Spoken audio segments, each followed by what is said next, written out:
exactly at 2 o'clock, but here we are. And it's good to have everyone here. I'm taking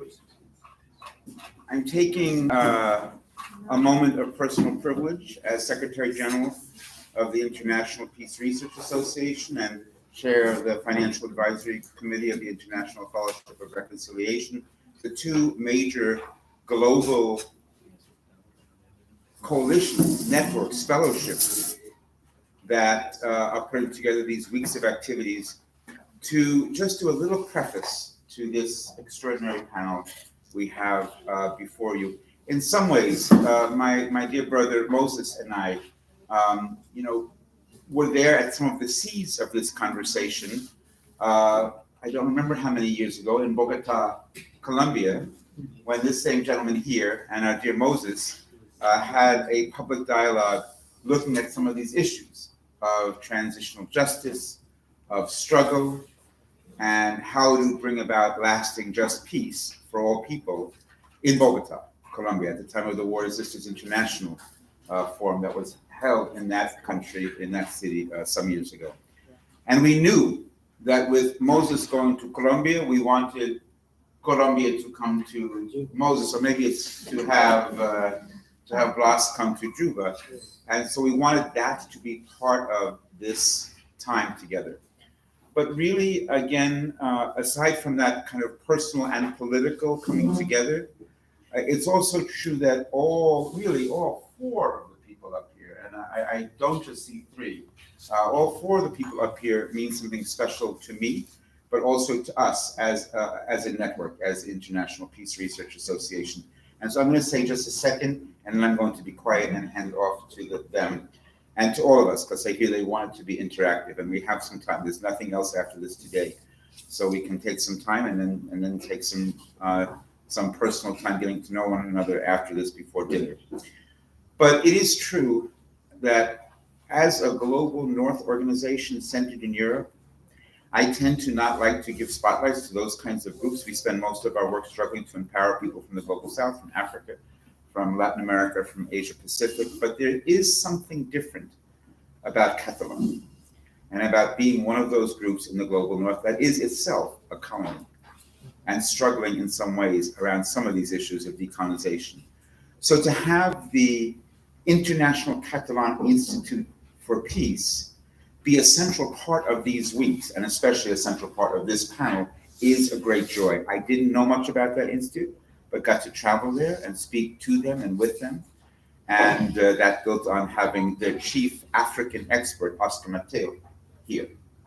He will facilitate the panel, and he'll tell you the rest himself. Then I already mentioned Blas.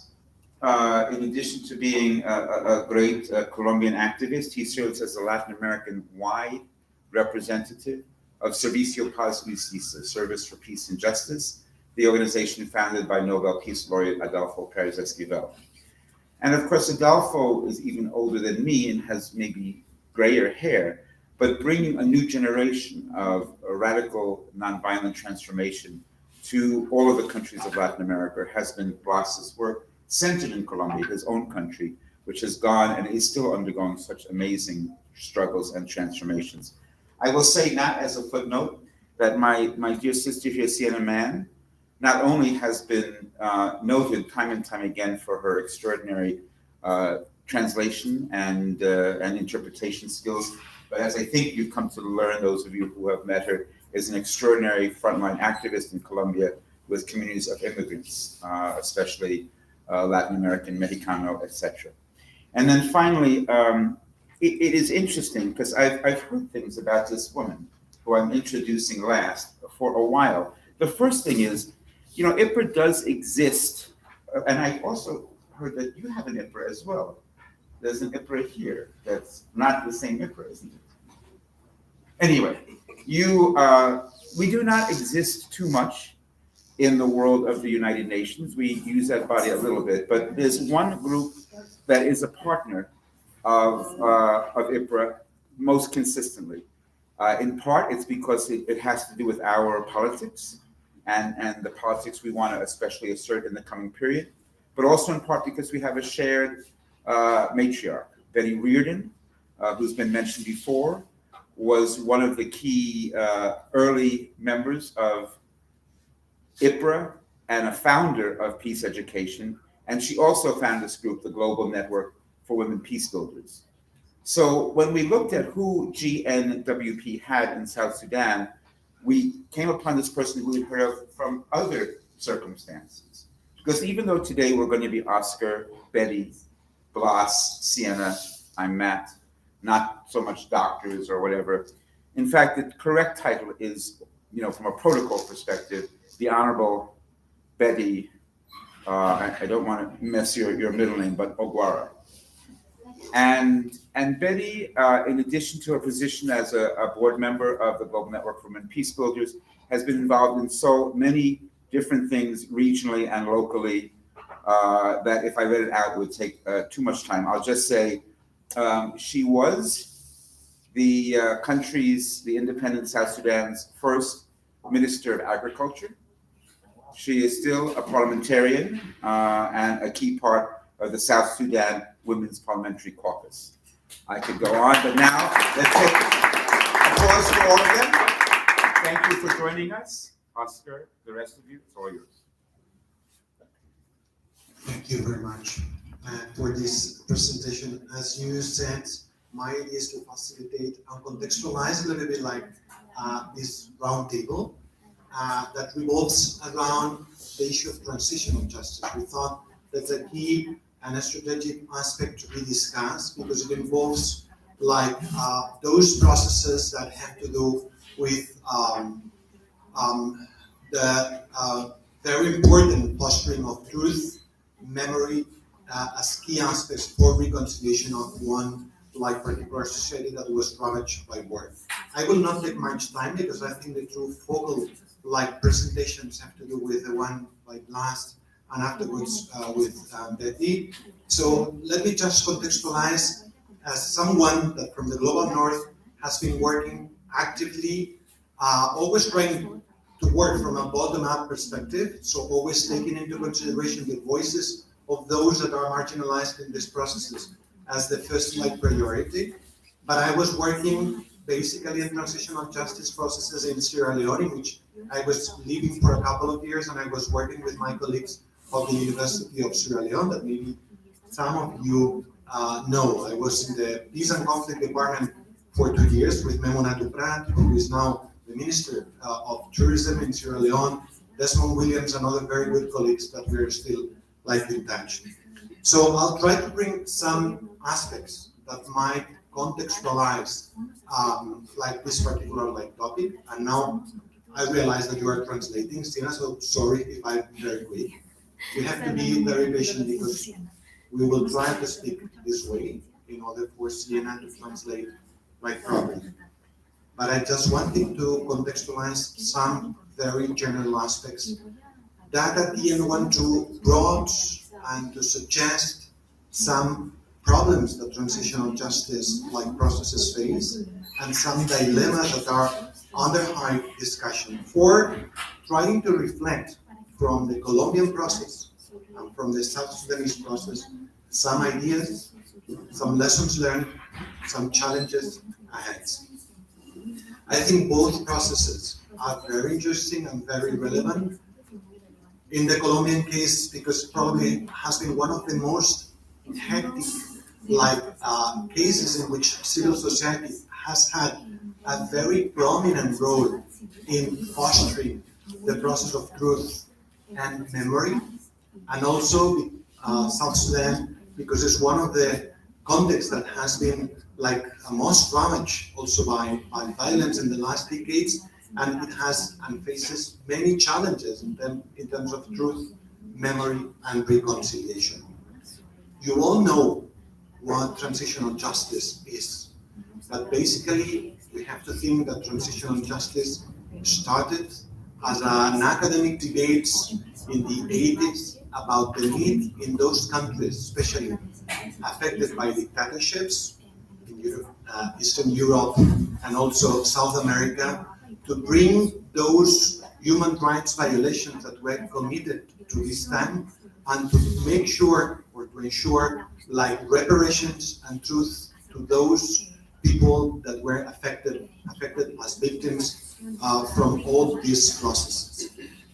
From this theoretical debate, of course, the most important experience, as you all know, is the South African case in 1994, that started becoming one critical experience because for the very first time, it put like another way of understanding reconciliation with the idea of Ubuntu, something that has been highly discussed here, and through a process that was and has been highly analyzed and discussed worldwide,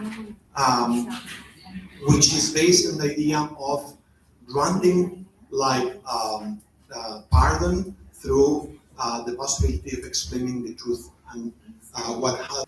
In fact, in the Sierra Leonean case, from 2002 on, it was a very genuine like context because for the very first time, it hosted a process that was considered to be a hybrid, like transitional justice process, because it combined a Truth and Reconciliation Commission and also, as you all know, a special court that judged the 13 people that were most responsible of committing human atrocities.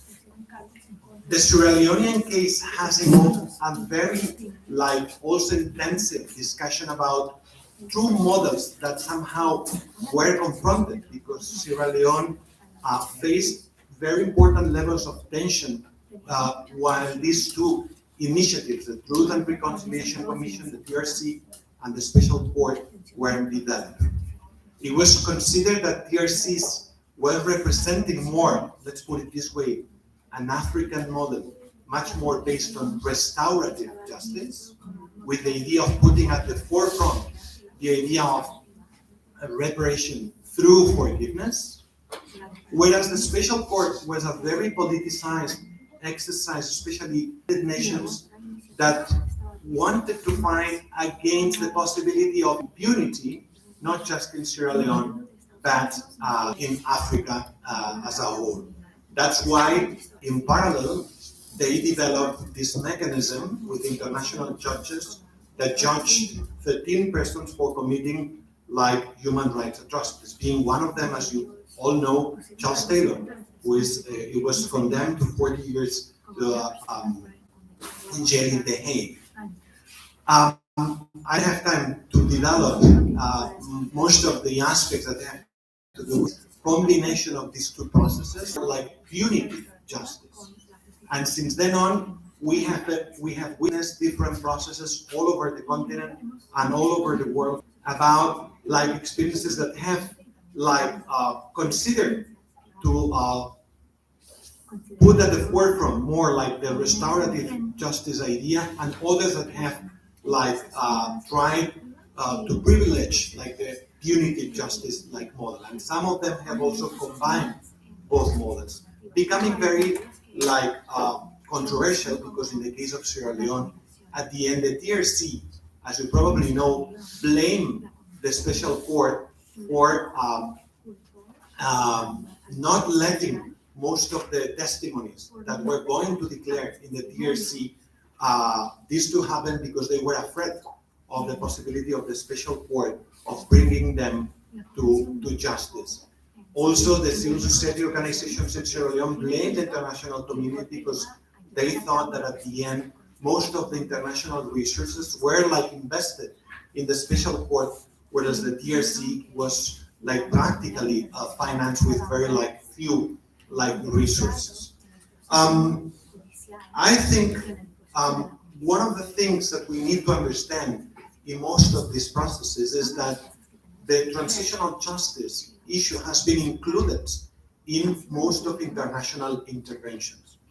Apart from intervening in the security sector reform, in the governance dimension, in the economic policies, transitional justice measures have been brought by the international stakeholders as pillars for the reconstruction of these countries, becoming this one of the most important and controversial problems, which is in most cases at the end one of the things that civil society organizations have blamed the international communities for this type of measures to be very top-down, like initiatives, in which local organizations do not have like a proper role.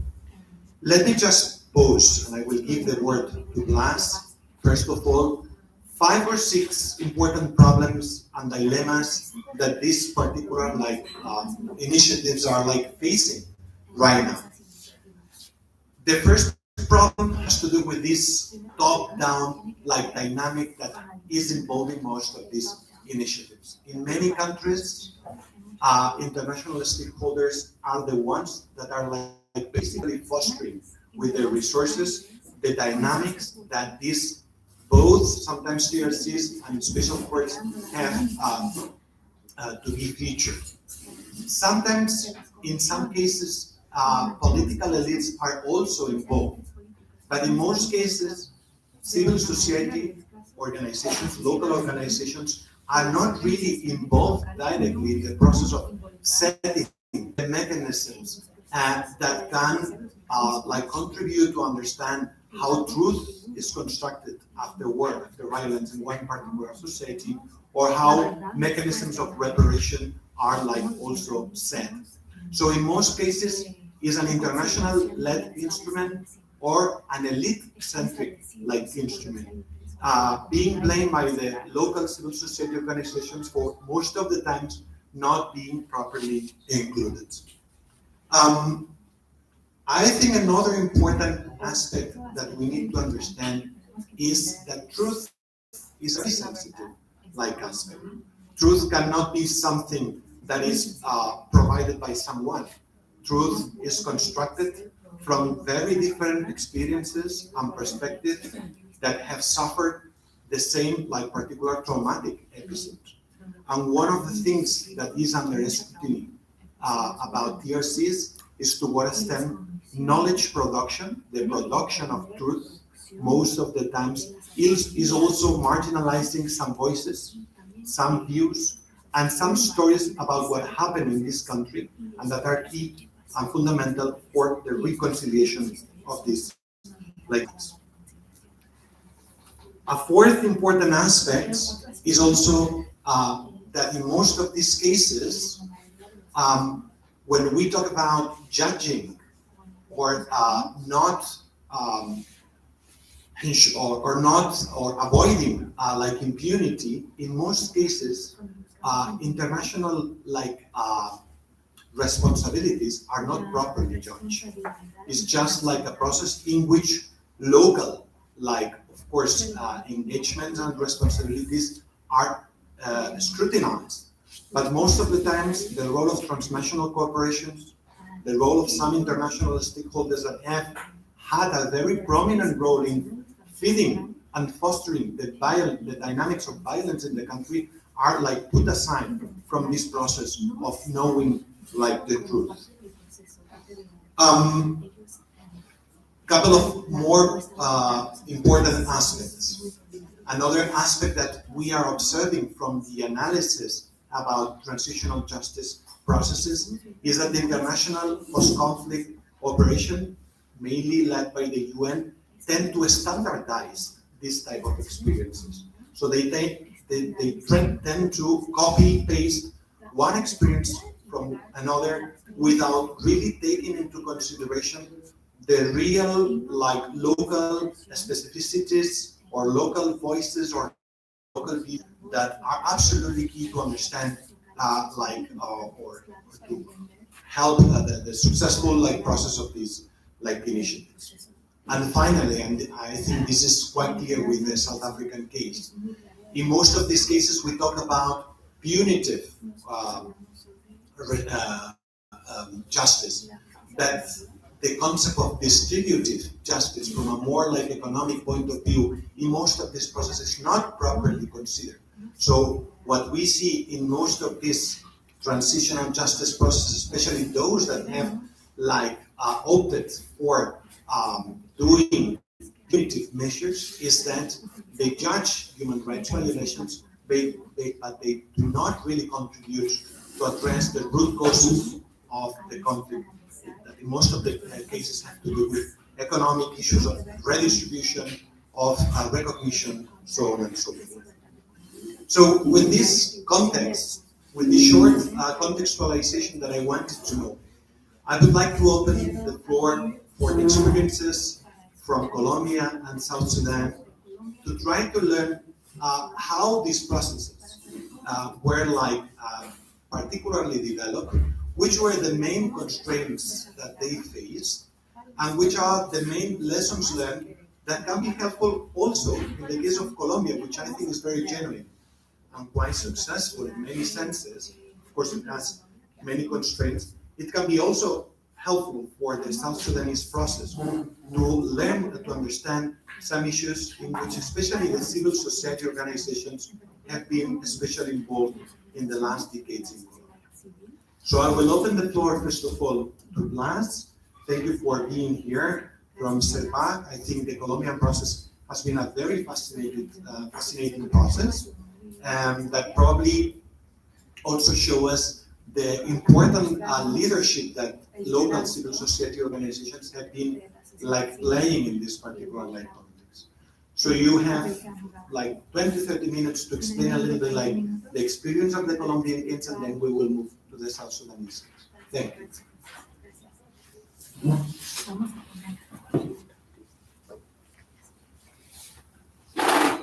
Muchas gracias.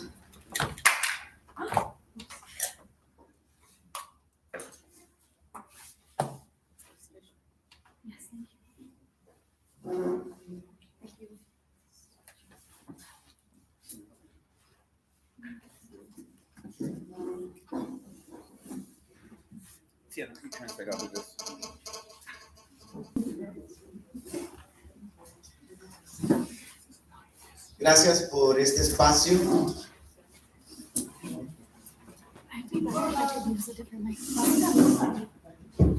Thank you so much for this space. Vengo de muy lejos, Colombia, I've come from very far from Colombia, pero me siento en casa.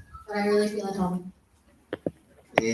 Colombia es África y África es Colombia. Colombia is Africa and Africa is Colombia. En Colombia hay un día que se celebra la afrocolombianidad. And there's a day in Colombia where we celebrate the Afro-Colombianism.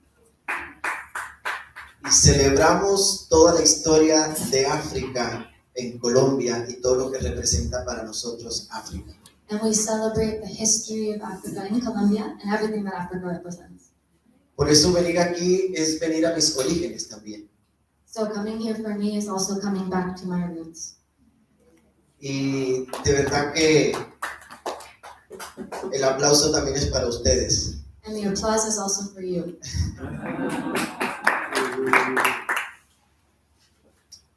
Colombia es un país de muchos contrastes. Hay todos los temas. Colombia is a country with a lot of contrasts in most topics. Biodiversidad, riqueza, gente amable como ustedes. Biodiversity, wealth, people, nice people like all of you.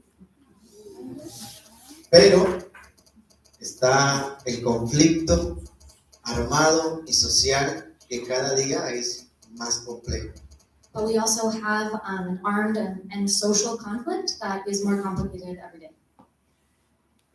Quiero ser breve porque sé que también hay otras historias y otros contextos que quisiéramos conocer. I want to be brief because I know that there are a lot of other contexts and other stories that we want to hear from each of you. Y he querido traer una presentación. Vamos a ver si se logra, si no, no hay problema. I have a little presentation. We'll see if we're able to set it up, but if not, no problem. Y quiero compartir muy brevemente lo que ha sido el camino de la construcción de la paz en Colombia. I want to share briefly about the pathway that we've taken to build peace in Colombia. Necesitaría por lo menos unas 3-4 semanas para explicarlo en detalle. I would need several weeks to explain it in detail. Adicional, pero voy a enfocarme en lo que es la justicia y la verdad. The second is about transitional justice, but I'm going to focus on what is truth, what is the Justicia, the justice and truth. Y el otro punto, el tercer punto, tiene que ver con la nueva esperanza de la paz total. And the third is the new hope for total peace. Y por último, el reto por la reconciliación y una cultura de no violencia. And the fourth is the challenge around reconciliation and building a non-violent culture. Voy a hacer mi mayor desafío en ser breve. I'm gonna do my best to be brief. Lo primero que sucede en Colombia, estamos hablando de que Colombia viene llevando un conflicto por más de 70 años. The first thing is that Colombia has been in armed conflict for 70 years. Y aún no ha cesado, no ha terminado el conflicto en Colombia. And it still has not ended.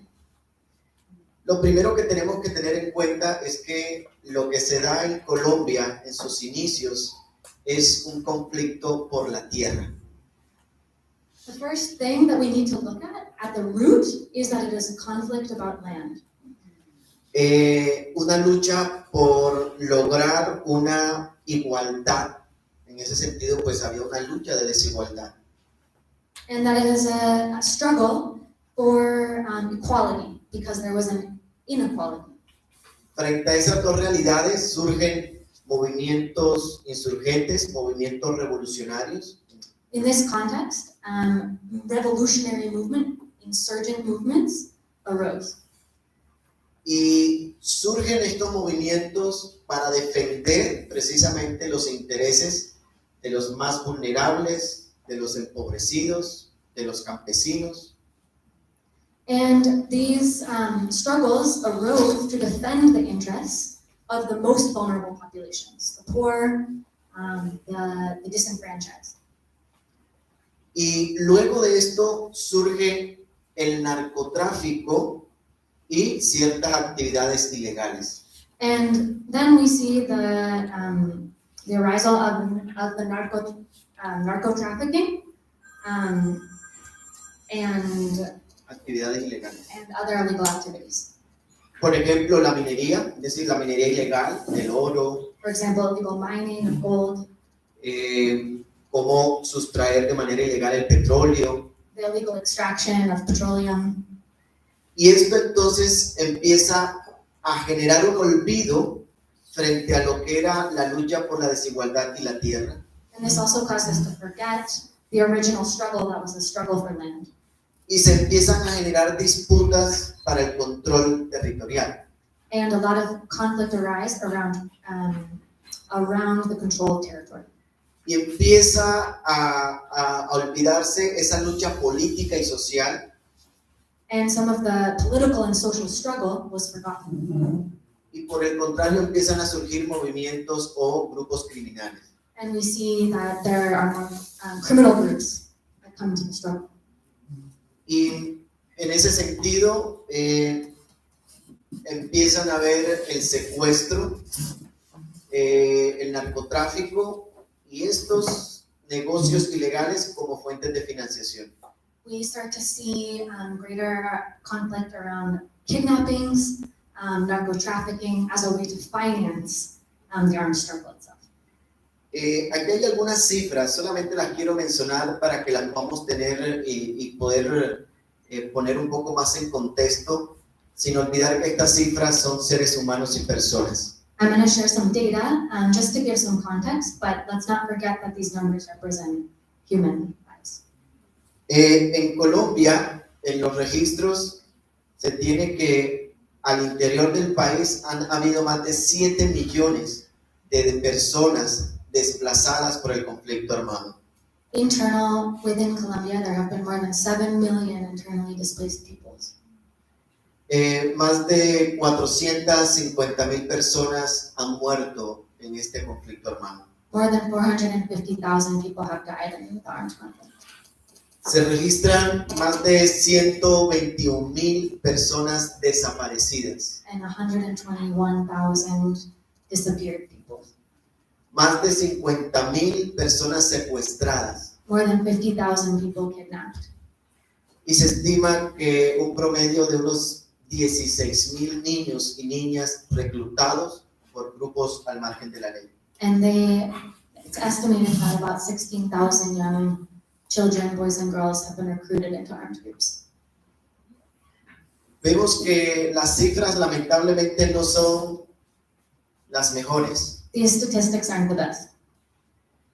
Y frente a esto, entonces surge un proceso de paz con un grupo al margen de la ley, que es el que más conocemos, que es el proceso de paz con la FARC. What arose was a peace process with the group that's most recognized, known as the FARC. Pero si no lo sabían, en Colombia hay más de 30 grupos al margen de la ley. But you may not know there are more than 30 groups that are active.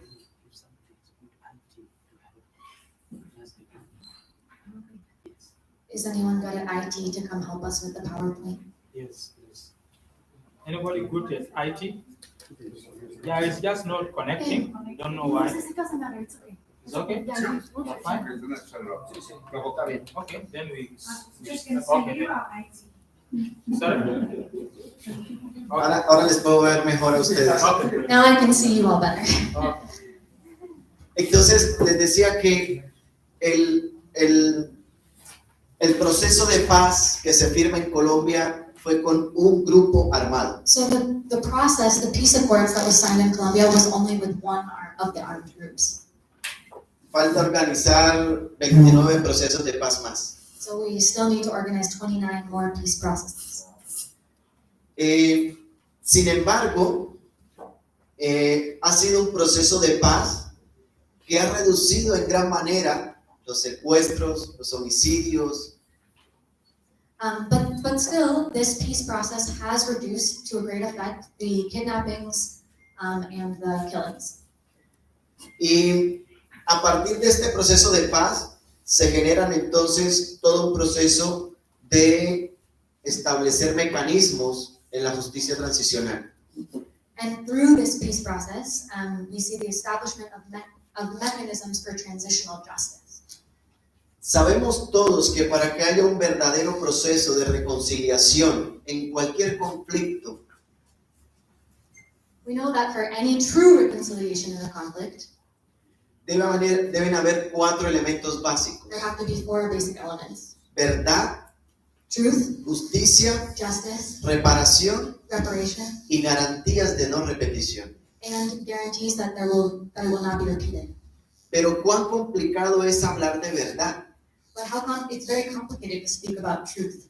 ¿La verdad de quién? The truth of whom? ¿Quién dice la verdad? Who says the truth? Who has the truth? ¿La verdad tuya o la verdad mía? Your truth or my truth? Entonces es complejo So it's very complicated. la tarea, It's a very complicated job. porque no es la misma verdad de la víctima que del victimario. Because the truth of the victim is different from the truth of the perpetrator. Por lo tanto, se establece un proceso que tiende a confundirse con impunidad, So a process is established that is easily confused with impunity, se confunde con perdón y olvido. with forgiveness and forgetfulness. Y lo que busca en el caso colombiano, uno de los objetivos de esta justicia o de estos mecanismos en la justicia transicional fue que estuviera a favor de las víctimas. And what we sought to establish in the Colombian process was something in favor of victims, to favor the victims. Entonces se crea la Comisión de la Verdad, So the Commission for Truth is established.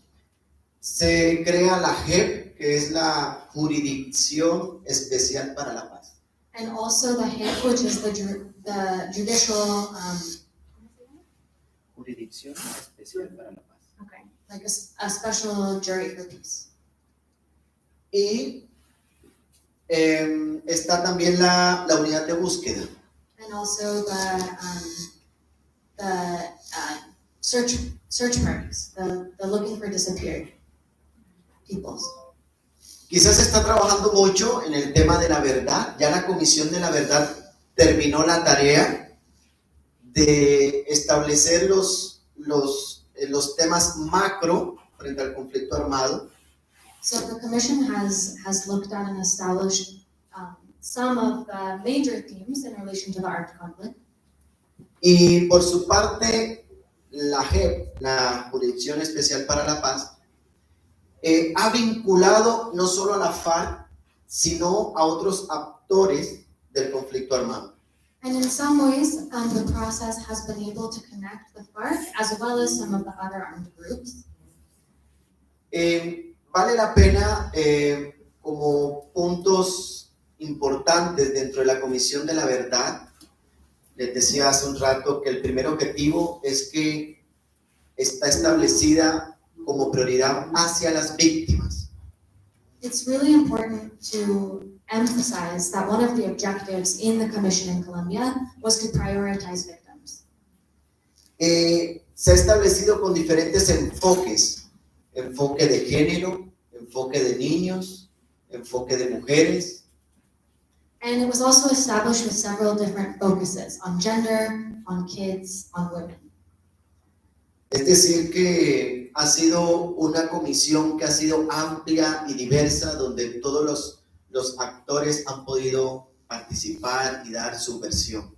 This is to say that we sought to establish a broad process where different actors could really establish their truth within.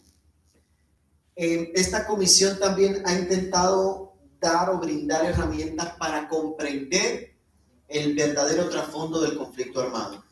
And they've also sought to give tools for people to really understand the roots of the armed conflict. Y algo importante es que promociona las relaciones pacíficas, las relaciones armónicas entre las personas. And to promote peaceful relationships between people and harmony. Ya para ir cerrando, quiero compartir algunos desafíos. To close, I want to share some of the challenges that we faced. En los nuevos desafíos está lo que yo no lo he denominado, en la nueva política de gobierno ha establecido la paz como una política de Estado. So the government has established peace as a policy of the state. Y en esa política de Estado, el cual se ha denominado la paz total, And through this policy, which they've called total peace, busca que todos los grupos al margen de la ley puedan negociar una paz con el Estado. los grupos armados. Sí, ilegales. Okay, and it seeks to generate a process in which the other illegal armed groups are a part of the truth process.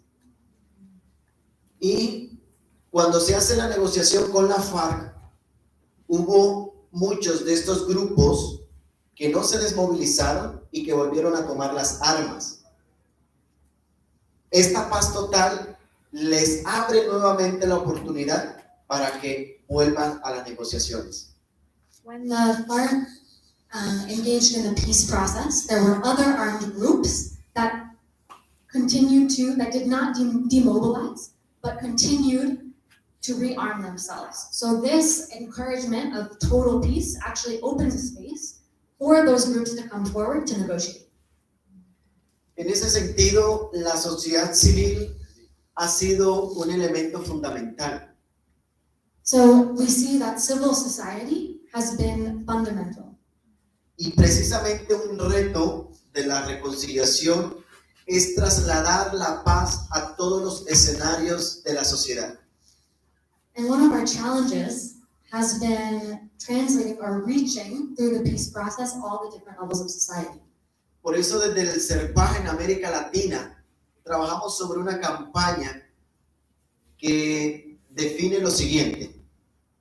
And so we're working with SERPAJ in Colombia on a process and on a campaign that Que es importante desmilitarizar nuestras conciencias, las instituciones y la sociedad. that calls for us to demilitarize our consciousness, our institutions, and our society. Y cuando hablo de las instituciones, hablo que necesitamos desmilitarizar las escuelas, la familia, las iglesias, las instituciones de la sociedad. And when I talk about institutions, I talk about demilitarizing schools, our families, our churches, the institutions of society.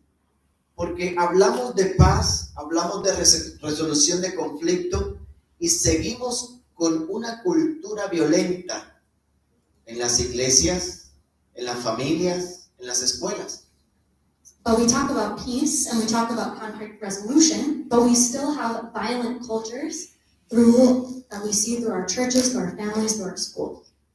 Por eso hay un reto desde la sociedad civil, personas que están dispuestas a luchar por un mundo diferente. The final thing that I'll finish with is what we're doing here today. The final important thing is the construction of networks, of people, of organizations that are committed to building a different world. Si esto que estamos haciendo hoy queda aquí, hemos perdido el tiempo. If what we're doing today stays here, we have wasted our time. Lo importante de estos escenarios es la capacidad que cada uno pueda forjar para incidir en las políticas y en las maneras y en los entornos donde nosotros estamos o actuamos. What is powerful is for each of us, with our capacity, to bring this back to the institutions that we are a part of, to generate different processes.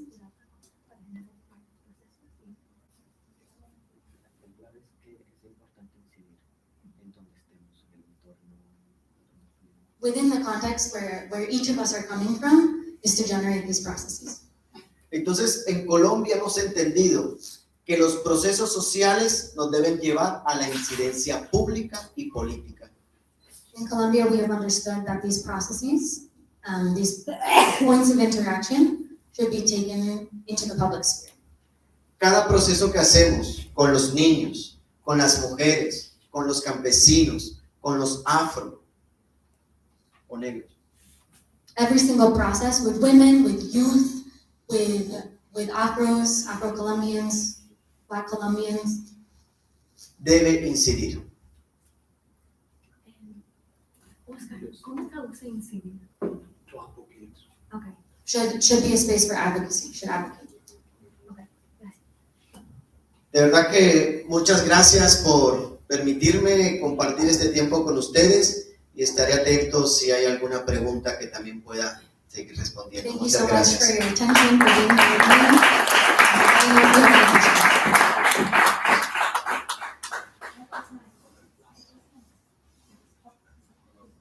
Thank you so much, Blas, for this very insightful and very passionate testimony of the process of Colombia, which is very complex, but at the same time, you make it very easy to understand and to grasp most of the main challenges and aspects that you have learned from this process.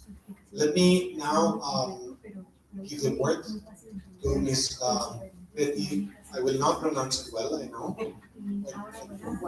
Ogwaro, for also reflecting somehow from the experiences that we have been explaining, to try to understand which are the main challenges that in terms of reconciliation of transitional justice, South Sudan has ahead. So thank you very much for being here once again, and the floor is yours. Yeah, I was done. I normally like to start. Thank you very much, Professor Matt, Dr. Moses, and all your team who invited me here. I'm really grateful. It was a last-minute invitation, but I said I cannot miss it. Because I'm a member of Parliament, yes, but I'm an activist. Because I want to see peace in South Sudan. I want to see peace in South Sudan. I want to see South Sudanese living in peace. Yes, we have IPRA in South Sudan, but this is more of peace through agriculture. So it is a research in agriculture in order to bring peace. The idea is if you engage the youth in agriculture, maybe you will reduce the violence at the grassroots level.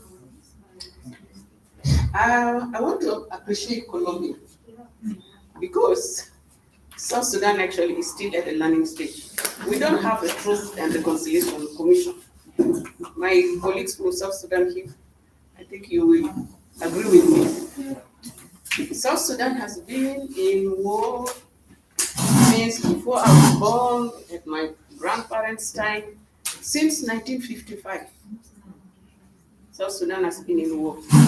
The fight was for justice, development, and all the things people fight for.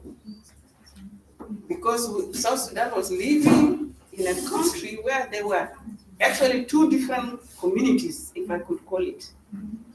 The northern community were Arabs, were the Muslims, they were educated, they were developed, while the southern community were the blacks. They were a mix of Muslim and Christians and other religions, not developed at all.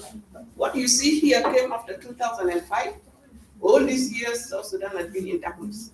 So they were fighting to get into light. The world helped South Sudan until in 2005, an agreement was signed with the North called the Comprehensive Peace Agreement. This agreement says you go and live together for the next 6 years. If you can manage to live together, then Sudan will continue to be one country. If you don't manage to live together, then we'll give South Sudan the opportunity to vote whether they want to be with Sudan or they want to separate. And indeed, in 2011, a referendum was held. 99.9% of South Sudanese say we don't want to live together with the North. Enough is enough.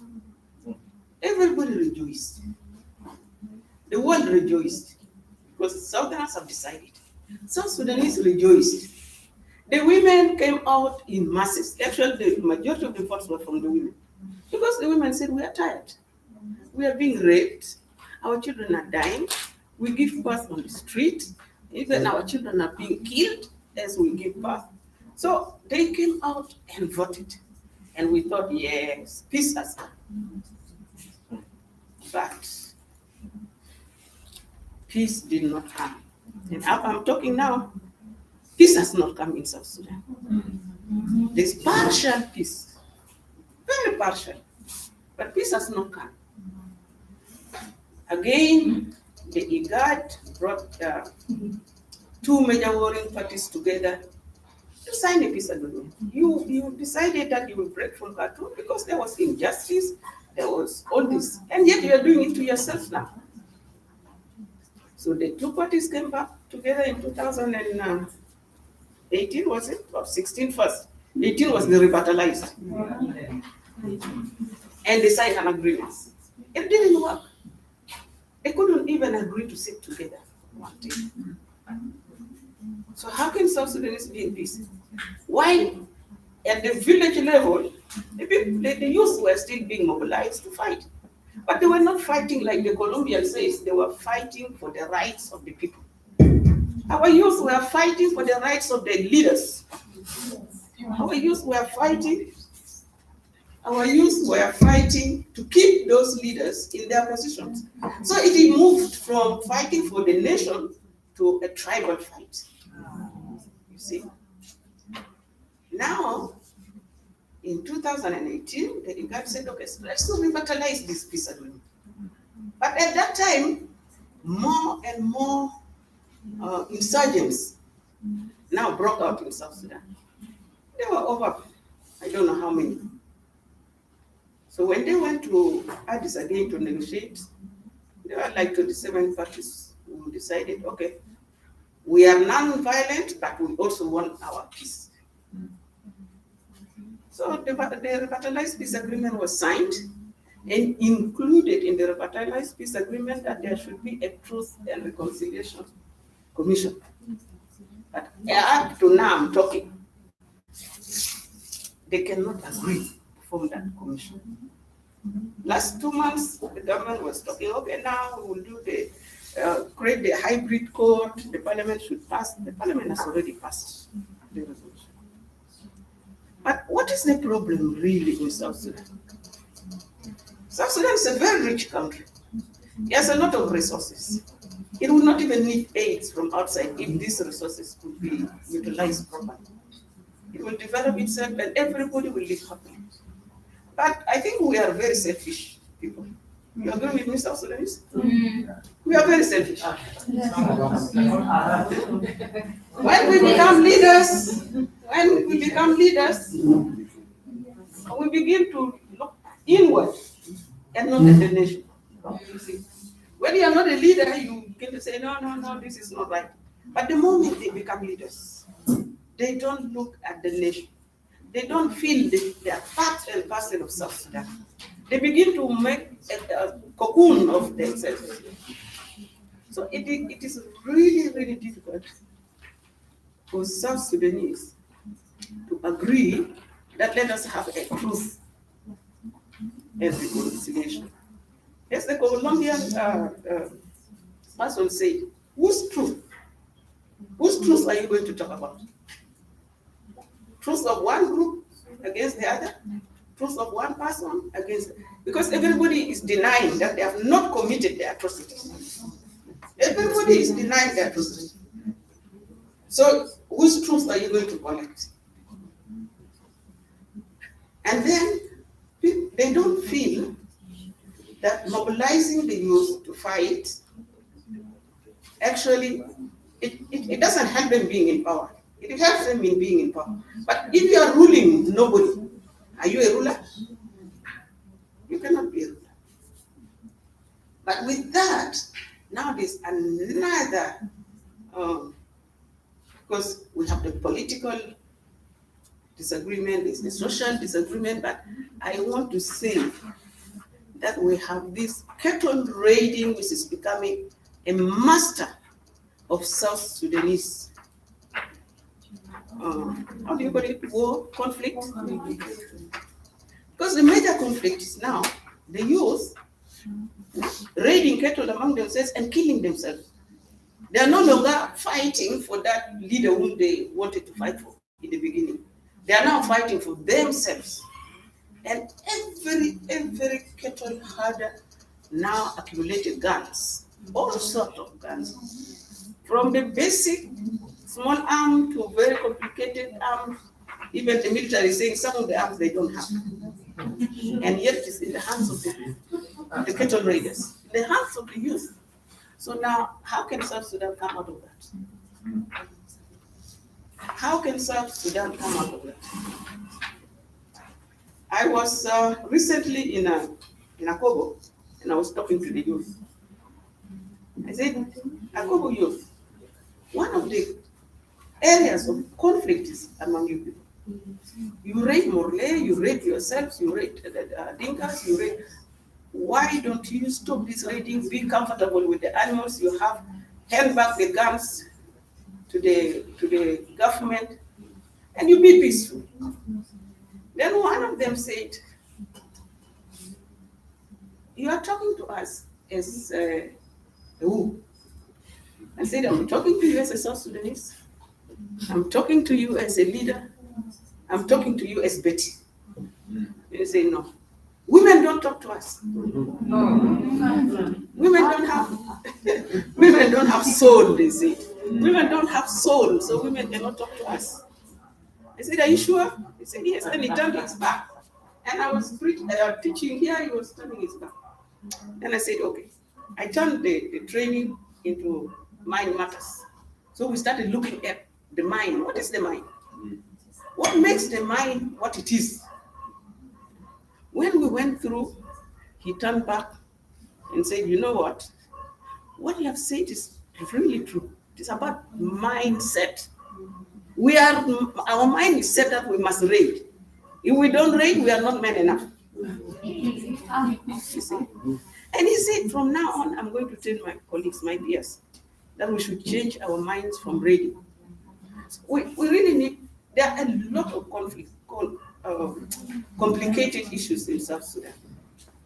for us to solve, in order for us to come into talking about truth and talking about reconciliation. Because the issue is they are not trusting themselves enough to talk about the issues and to agree that yes, we are wrong, let us not reconcile, so that we talk to the community to reconcile, and then we go for this real truth. Because without real hard truth, there's no real reconciliation. It will be whitewashing. And yet deep inside, they're still practicing the hatred among themselves. Whether it is hatred of that one chair that somebody wants to lead, or it is hatred of one community that think that they are more superior to the other communities. You know, we have this conflict and complications. So South Sudan is still learning. And we are happy, I'm really happy with the Colombian experience, because they are very similar to us. They have a lot of these insurgencies, they have a lot of the problems. But we want our youth who are among you here to go to Colombia and see and learn, so that they can bring it back. And also we talk about it. So truth and reconciliation in South Sudan is something that we were told it should happen through the revitalized peace agreement. But how it should happen and who should accept that it should happen is still a problem. It is still a big problem. Civil societies in South Sudan, I must say, they don't really have a lot of influence. Am I telling the truth? South Sudanese who are here. Now we are talking. In the beginning, civil societies were not even allowed to speak, because they were regarded as people talking against the government. But now the government is beginning to accept civil society, beginning to accept that civil society must speak out, but whether they will correct the mistake or not correct the mistake, civil society are now speaking. Still, it is not being accepted if civil societies point out mistakes. It is still not being accepted, it's still being denied. Look at the civil society, they are speaking because somebody in New York is pushing them to speak.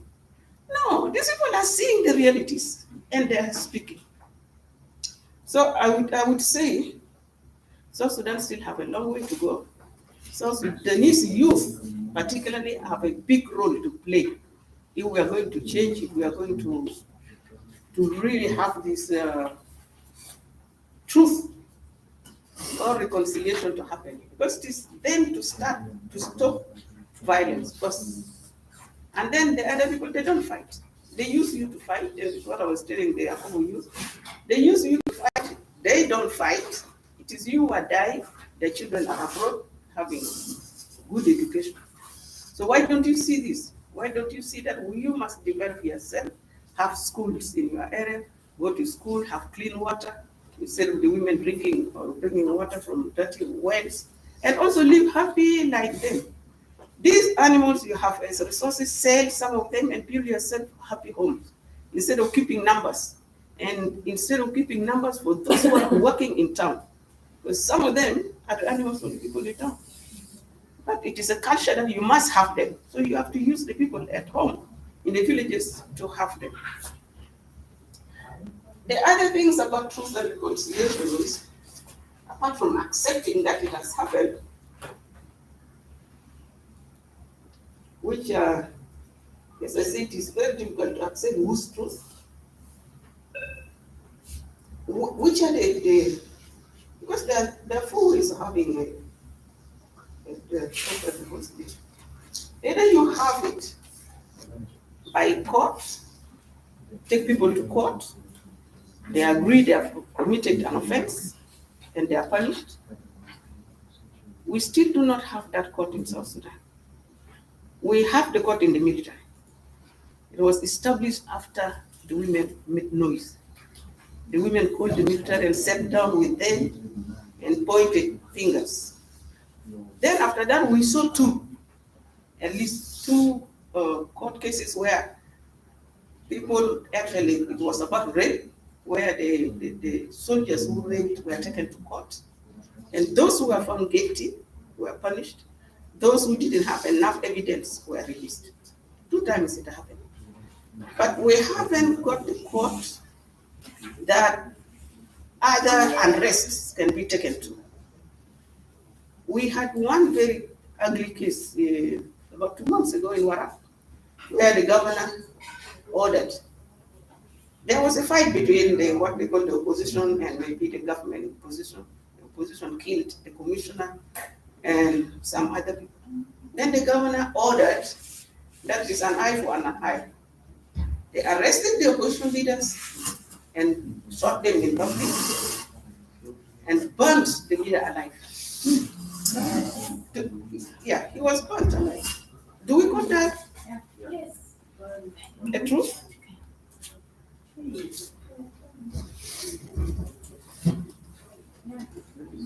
You see, so we have that kind of freedom where governors can decide to do atrocities also, because that is not human right. Okay, if they committed a crime, arrest them, put them in prison, try them, and punish them, even if they are to stay in prison for life. It's better than shooting them in public, 7 of them, and then the leader was tied and burnt alive. And this man, I really cried for him, because he was not he didn't stop talking. He was saying, even if you kill me, you haven't solved the problem of South Sudan. You stop the atrocities so that South Sudanese live in peace. I'm fighting for the people. So we have these differences where the opposition think they are fighting for the people, the government think they are fighting for the people. But in the end of the day, I think the people know none of them are fighting for them in the end of the day.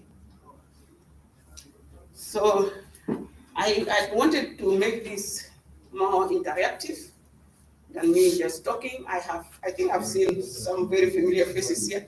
I would like you to also, this peace agreement will come to an end. I don't think the commission would have been formed. So I would like my colleagues here, South Sudanese, to give us their experiences and see how can we, as South Sudanese, have peace agreement. You want to start? Thank you, Betty. Of course, I'm happy that our colleague from Colombia is here to share with us the experiences, challenges, and how they managed to really bring the truth healing and reconciliation. Of course, in that context, I think from your experience and that you shared with us, I think we can be able to pick something from here and start pushing forward to see that these things happen in South Sudan. But that is still, very far from reality. Based on the experience from Colombia, one of the issues is that there was a space for civil society to advocate and talk. And that was one of the things that contributed positively in having that truth and reconciliation in Colombia. But in South Sudan, as might have been put, that is still far from reality. And as such, most civil societies, people decided, to be selective on what to say and on what not to say. And as such, from last year and of course to today, everyone is in this comfort zone. No one is trying to speak out because the environment itself is not conducive to advocate and talk about this. If you start talking about hybrid court, then you are inviting someone to start following you up. And as such, civil societies becomes very weak and they cannot be able to do that. And another thing, of course, is that demilitarization of institutions plays a positive role based on the experience you shared, to have the truth and to end impunity. But of course, this is not the case. This is not the case we have almost every institutions are militarized, you know, and as such, how do we get out of that context? You know, how do we get out of that context? Yes, the total reconciliation, of course, at the end of the day, there should be what? People should be punished for their impunities, you know, for committing atrocities, and people should be punished. Which court will do this in our context? You know? Then it becomes a question because the independence of our courts and the courts are always interfered. You know, the court cannot really have an independent decision, but they should rather be directed. If you don't judge this, you cannot be able to. Someone will follow you. This is the context we have, and I don't know. Of course, the colleagues have the experience of this. How do we really get out of this issues? This is rather an issue we have, and of course, people will continue talking about it, and of course, the issue is people knows the reality, but people don't want change to happen. What do we do to effect change? I think you have said two important things here. The fear that people have. Fear for not being able to say, because you are afraid you will be arrested, or you will be, this is what we call here the unknown gunman. You will be killed and they don't know who it is. That's one fear. The other one you have said is the independence, the non-independence of the judiciary or of any institution. Because they are all militarized, they all listen to one structure. So because they are not independent, it will become difficult. So what? Who's society? Thank you for saying that. Thank you, Mama Peter Asana. Ogwaro. It's my pleasure to have you today. I think we happened to conducted a series of activities of this kind some time back at the university. I really always appreciate you for always being responsive when you are called. Indeed, you have said everything regarding our conflict in South Sudan. And when I look at the people are all aware of what is happening. They are all aware of what they are fighting for. They know why they are fighting. They have a purpose. But in South Sudan, ours is different. Here in South Sudan, people are fighting for position at the very top level. The politicians are fighting for their position. When they get that, they keep quiet. And at the local levels, there are also two wars there. The tribal one, you can find tribe B always in conflict with tribe A. That one is endless. It has been there, and nobody talk about it. The other one is the cattle raiding, which people don't pay my attention to. You know, a number of people have been dying every day, simply because of cattle raiding. But politicians, our lawmakers like Mama Betty, are usually quiet about that. It lost a lot of life every day, this issue of cattle raiding. And the other thing which I also see in our case in South Sudan is that people are very far away from politicians. There's no that connection. People are just in their own world. They thought the country is for politicians. And now politicians are deciding, are doing everything for them, which in turn for the interest, not for the interest of the communities. So these are the dynamics of our conflict in South Sudan. But in Colombia, I think it's a good one because they know why they are fighting. Yes.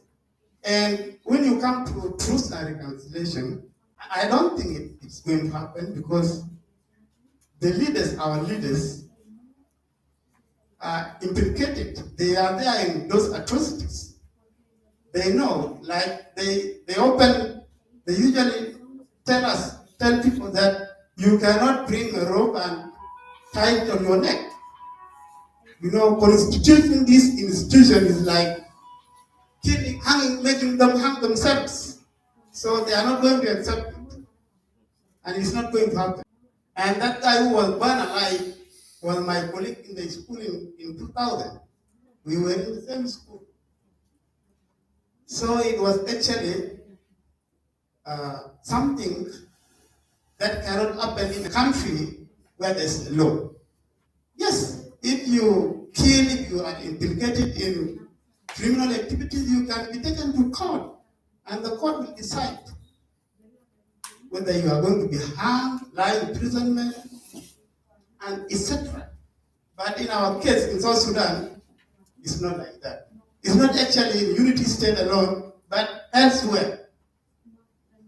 Yeah, elsewhere in South Sudan. It's everywhere in South Sudan. Thank you so much.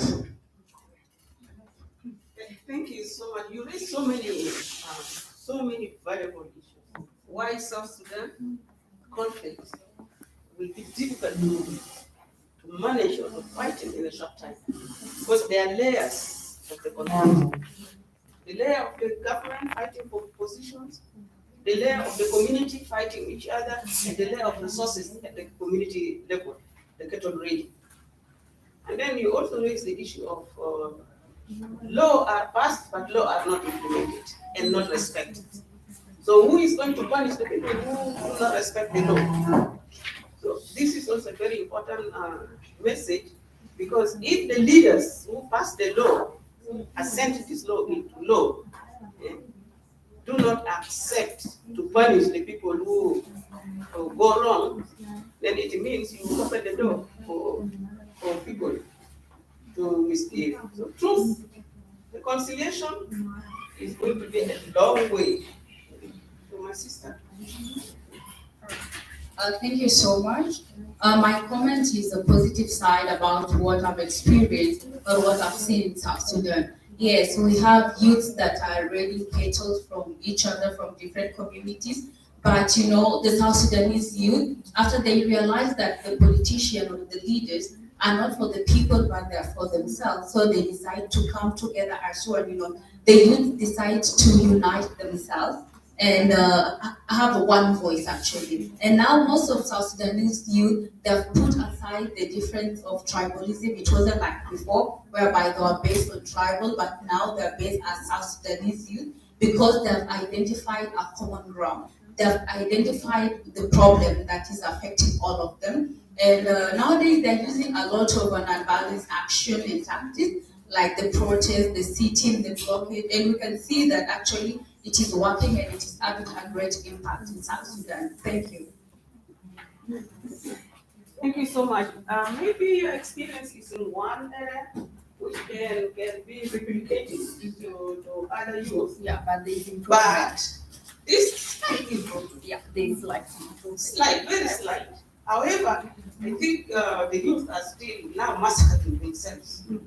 And cattle raiding is resource based. Still there. Cattle raiding is the worst. Yeah. So how are we going to stop this cattle raiding? Because every time we talk about it in Parliament, people come and tell us, oh, this has been there since. So it is not something new. But those days, these people did not have the guns they have now. They did not gun down people. They would go only to steal a few to replace their own if they lost something. It was not a matter of now stealing to make yourself rich. It was stealing to replace what you have lost. So it's different. My brother. When you go outside, you project South Sudan. It's actually a battlefield.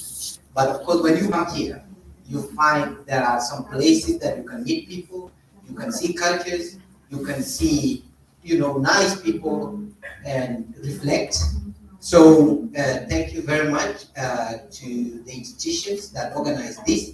What I just want to say is, I'm not going to focus much on a lot of things, but I just want to say, looking at the 2018 revitalized peace agreement and talking about truth, healing, and reconciliation.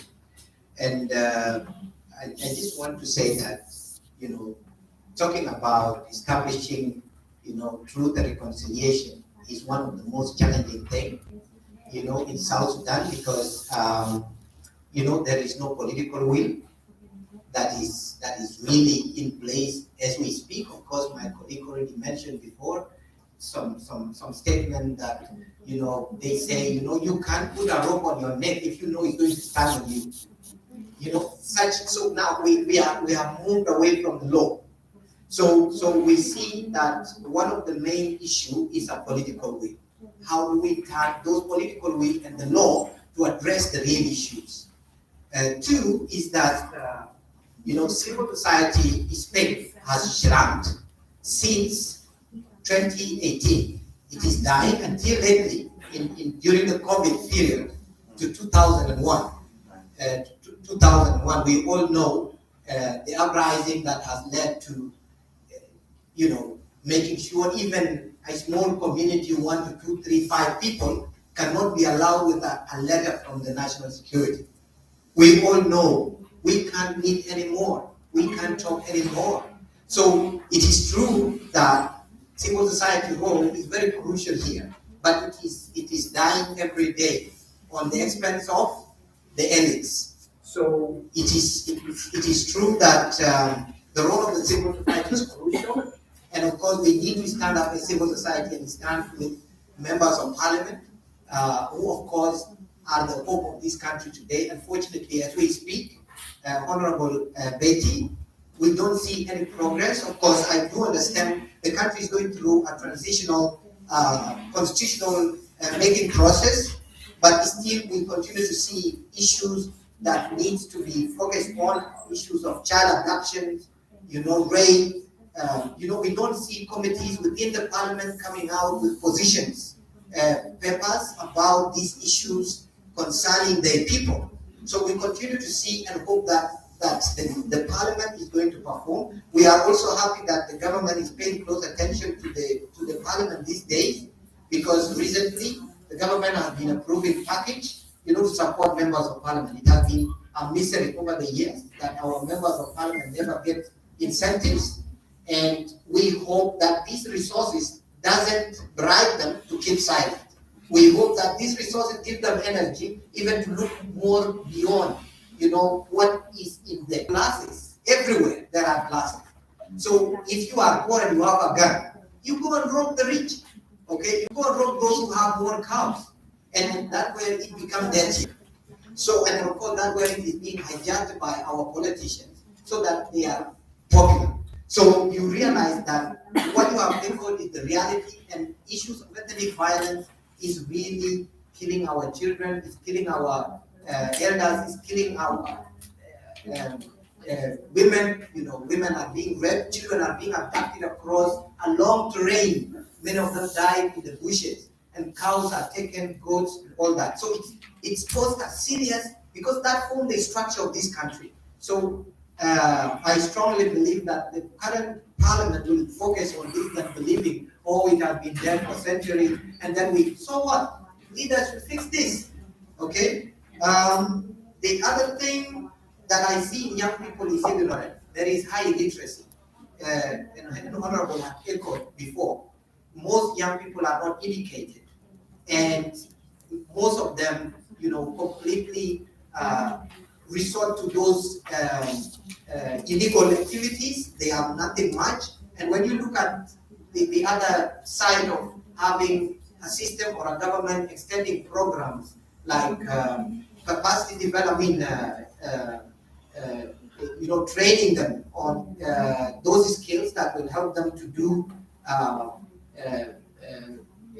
survival projects, those programs are not there. So many of them continue in the same life, continue to survive, continue to savage, and continue like that. So it is very difficult with a country of over 80%, illiterate.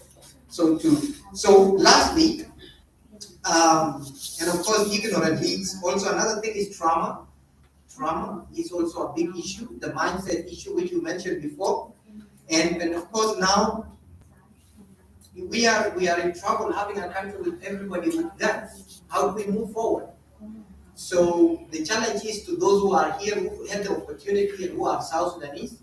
Thank you, Honorable, you have spoken very honestly. Because I almost said before, Honorable will not be the right person to speak on our behalf. But then you didn't speak like a politician, you spoke like a mother, and you spoke like a real citizen. So thank you very much. There are a lot to say, but Thank you so much. I think you also mentioned a very important point that we activists or youth should build on. Because if we leave them to politicians, we are not going to go anywhere. So as much as the government is not listening to the civil society must continue. Because I think it is persistence that makes things happen. If you are not persistent, it will not happen. If you want to cut this tree, you have to continuously cut it until it will break. So I always tell our youth that it is time for the youth to rise up. It is time for the youth to speak. It is time for the youth to say that is wrong. It is not taking us anywhere. I know we are afraid. I know the unknown government are there also, but let us do our bit. My brother, you're welcome. Yeah, thank you. Mine just experience of civil society, particularly in South Sudan, and Portugal, Solomon, one of member.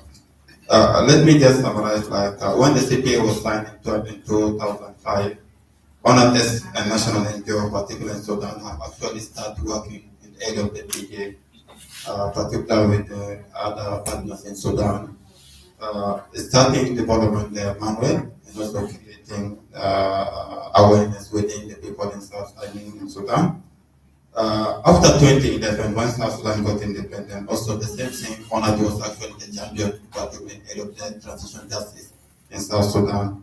Also with the members of civil society, we are able to go to neighboring country, particularly Uganda, to start develop the strategy plan for TJ, and we come with the umbrella, and we have a strategy plan actually with the house and with the working. And other side also, with the civil society, has been working like monthly transition working group in South Sudan. The idea was actually to create awareness within the community because the concept of this, the TJ, was actually new. Also going to the media houses, also going to the other different states. This is one of the activities that South Sudan, the civil society have been doing in Juba. But also looking to the CPA, maybe if you go back, some of the chapter, when you go to the CPA, you will find that like one thing I'm talking about transition justice. It's not about actually to the press talking much about what is transition justice, but they say actually TJ should be there. This is one of the issues.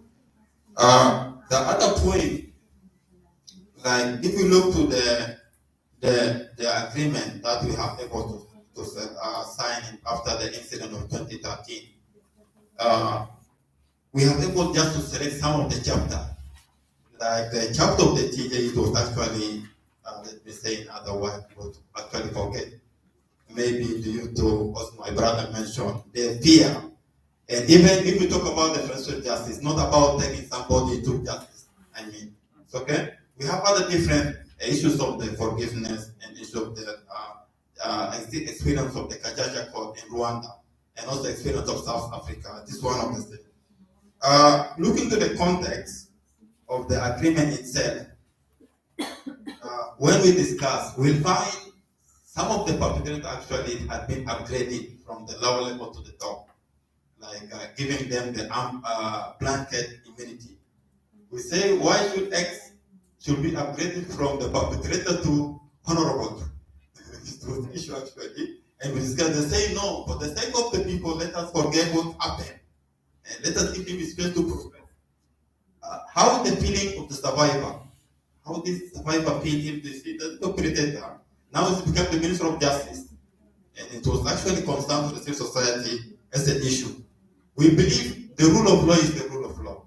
But regardless that we are honorable, we are president, all of us were equal within the law. And it was actually one of the issues that people should look on it. Looking to the survival of the gender-based violence. Today, I am a perpetrator. Tomorrow, I'll become a minister. What will happen? Thank you. I think this is one of the issues that I want to thank you. You are very right, my brother. We have been saying, don't, how do you call it? Don't pay, how do you call it? Don't make the perpetrators benefit. Because people take arms, they go to the bush, they fight, they kill, then they become major generals in the army. Then they become ministers. So what about the people that killed? How do their relatives feel? This is where we will find difficulties in talking about truth and justice and reconciliation. The Sudanese did it, and I wish we could have that heart of also doing it. But if the government can only stop that, anybody who rebels will not be rewarded. That's the word I'm looking for. Yeah. Anybody who rebels should not be rewarded. But we do the opposite. You rebel, you are rewarded, and then you say, no, for the sake of peace. Then another person rebels because he also wants to be rewarded. That's why we have continuous rebellion going on because of the reward. And my sister here want to say, yeah, thank you, Honorable Betty. Thank you for this chance. As you were just taking us through, I was just seeing the 21 years of war and which we have gone through. It is painful, but then at the end we come to vote.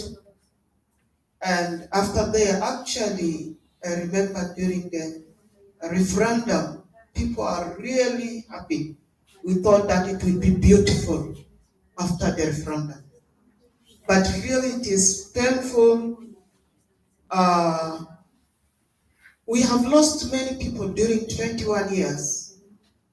But then when we have the referendum, the people who we lost in 2013 and 2016, actually they say that the number is more than the people who died before.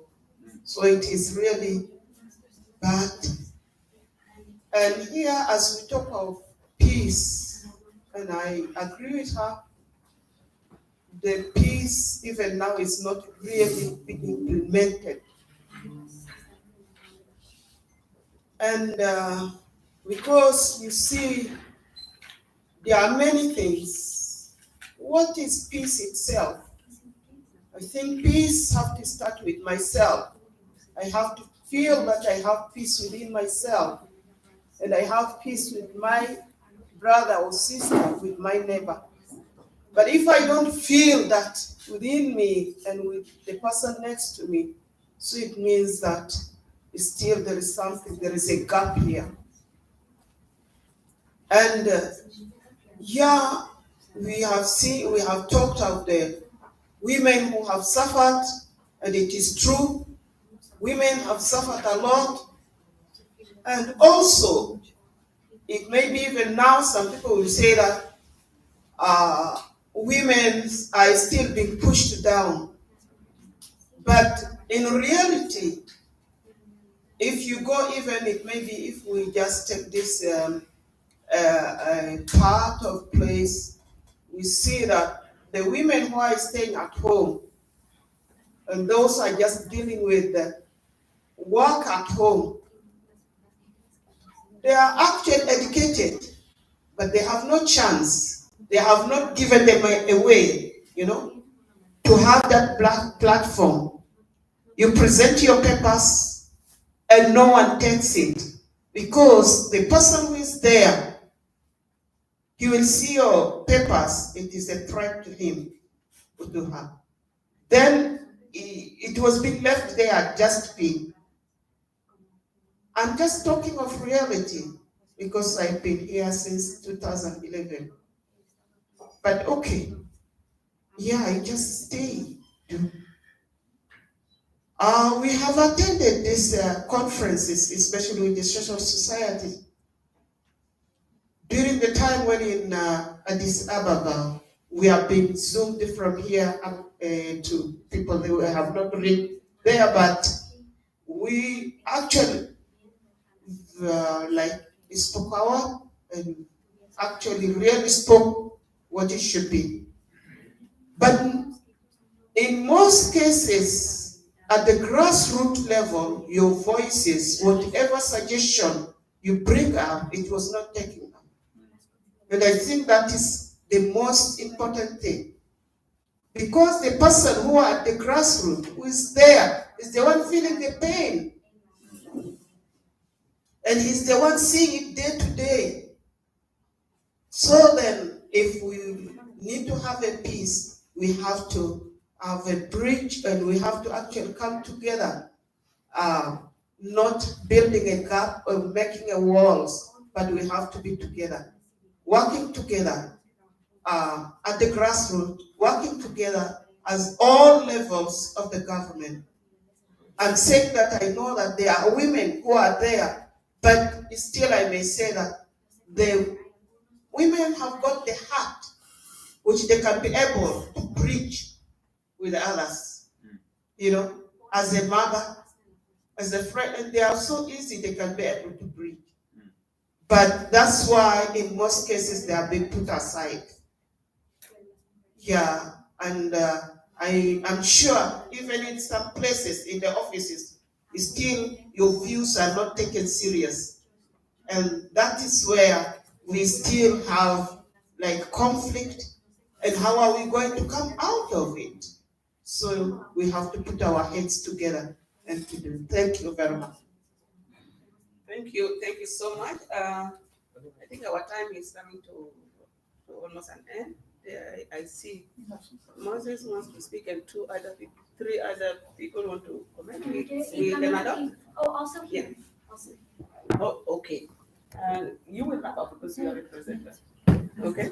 So, Dr. Moses, Yes. you can say then there are three other. Okay, thank you so much. Mine is just to supplement the good presentation that Dr. Betty gave. Being a delegate, a civil society delegate, during the peace negotiations, I will say this. One, this chapter 5 on truth, healing, and reconciliation is actually meant to contribute towards ensuring socio-economic and political stability of this country. So it's not about individuals who might have been implicated in one way or another. It is about ensuring stability in this country. Because where people don't talk about accountability, definitely similar situations will keep on repeating itself.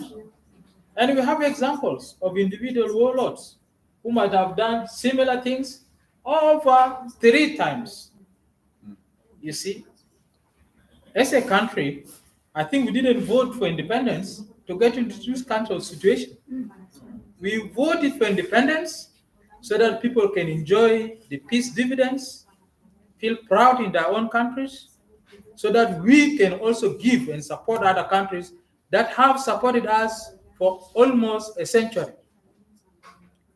And we are a very rich country, and everybody knows that.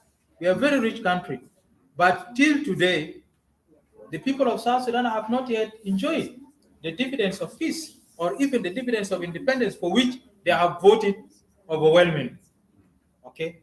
And the reason is because we are still lacking a space where we can say we are enjoying the peace dividend. That is the point. Attached to that, I know there are efforts being made towards seeing Chapter 5 being implemented. Because there are three mechanisms based on Chapter 5 of our axis of the peace agreement. One mechanism is the truth, healing, and reconciliation. That is actually a mechanism that will actually listen to what has happened, what has gone wrong, who was hurt, who did what to who. So it's about that. And the committee has already been formed by the Minister of Justice, which actually includes the civil society and other stakeholders. And they went around the country, and they were supposed to go to refugee camps in the neighboring countries to talk to the refugees, because some of these people are not even here. So the committee actually started their work. They consulted widely within the country.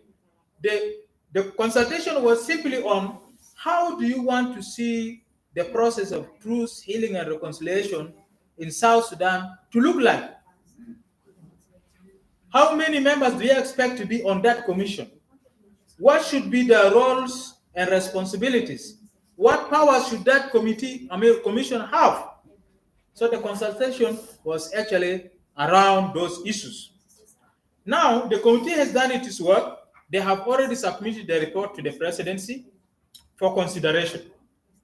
So that report will inform the leadership of the country and the Minister of Justice to draft a legislation bill that will guide the establishment of truth, healing, and reconciliation.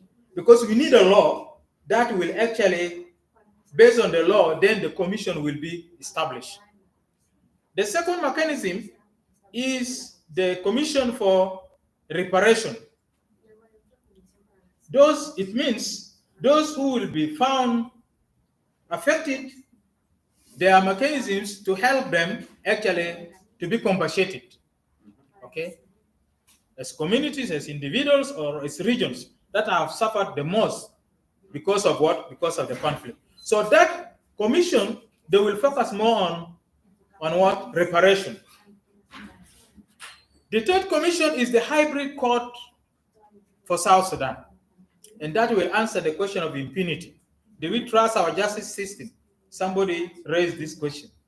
So the commission, the hybrid court for South Sudan, it is a combination of our judges with the judges from the region.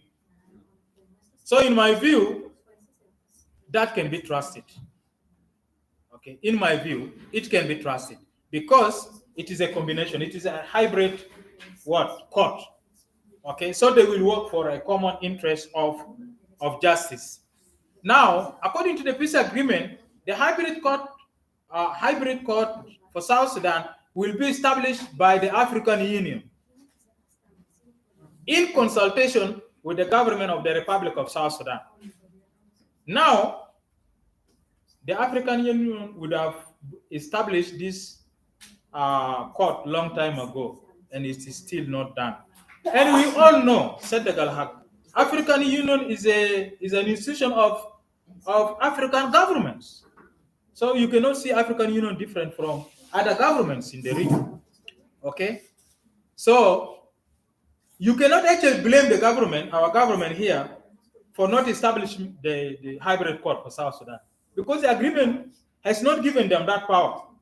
The agreement mandated the African Union, but in collaboration, in consultation with the government of the Republic of South Sudan, they will then form the hybrid court.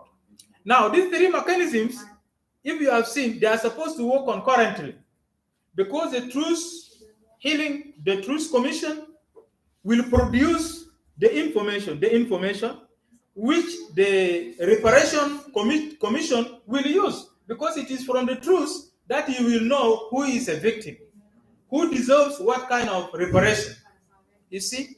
And then the hybrid court will deal with what? With the justice aspect. So the three committees, they are actually expected to work together. So I just wanted to clarify this. Civil society have been doing their best. Yes, Honorable put it very rightly. The context or the civic space is very difficult, but we have not given up. We still believe, so long as we still exist, we are still alive, we have something to offer for this country, no matter what future will bring. And therefore, let us continue to move on. We know we have passed the what I call the honeymoon period for civil society, which my brother Paul said. Yes, honestly speaking, in this country, there was time that our government opened up civic space for everyone. We did our work without consultations. We drove in the middle of the night all over the country. No security person stopped us, honestly speaking. And that was between 2010, 2005 to 2011. Yes, somehow around that, we enjoyed the civic space. Okay, but after independence, when our attention shifted from independence to how we are being governed, what should have happened, this is when actually we started experiencing the space is becoming narrow and narrow. That is our story. Thank you so much. I don't want to bore you. Thank you so much for the clarification.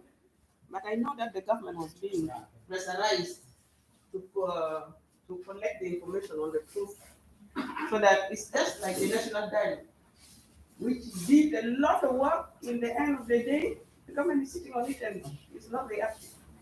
So it will be the same. My brother, during the South Sudanese. Thank you very much. I'm Victor from civil society since my childhood. And let me join my voice to Sudanese voice, because I belong to this region.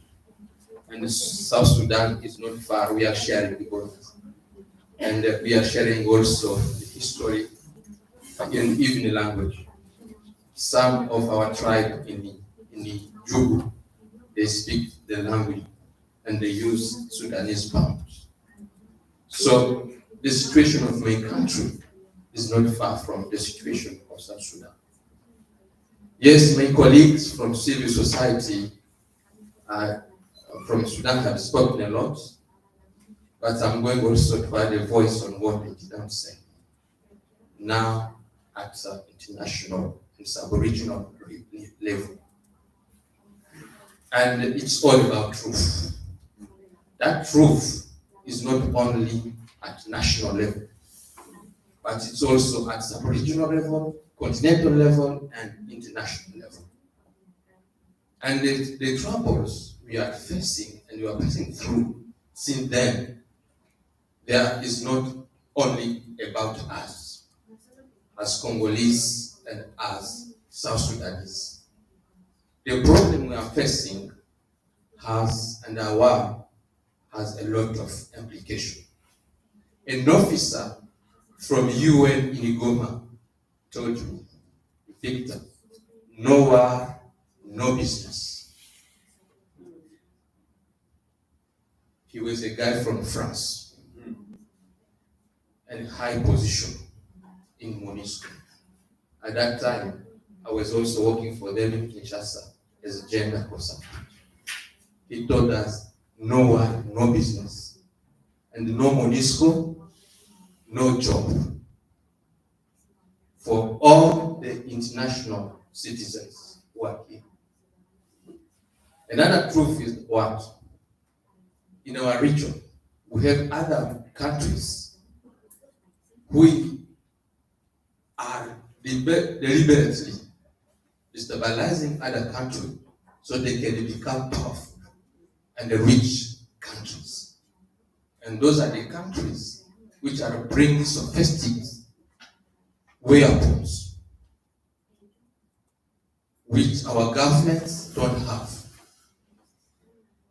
So now, what can we do as we are gathering here?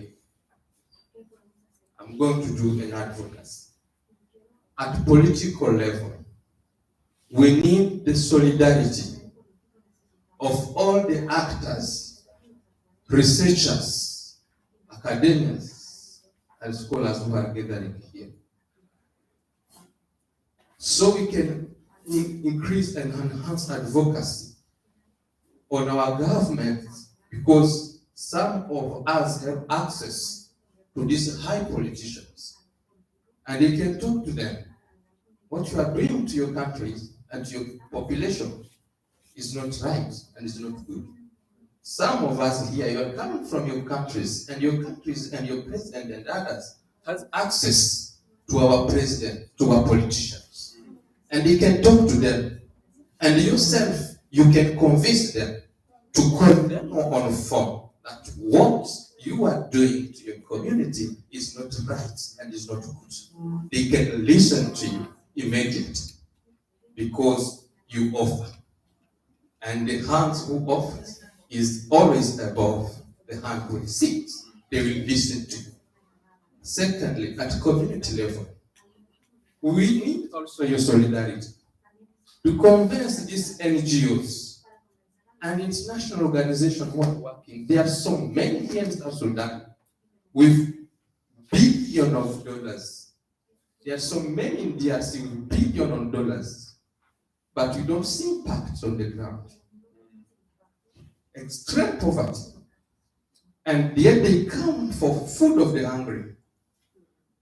They come for women empowerment, economic empowerment. They come for orphans. How many houses of orphans we have in South Sudan? And in DRC? How many food and the organization Food of the Hungry comes with and are feeding the hungry? How many and the billions of dollars are being injected in South Sudan and DRC? How many women have received loans? And the World Bank received money from EU, European Union, from US. They are supporting poor women in South Sudan and DRC. And they are working with heavy vehicles in South Sudan and the government in Bukavu. This is shameful. Let's take the truth. This is the truth I want. And we have voice. We can talk to these NGOs to promote the person-centered approach in the interventions, and we will see change.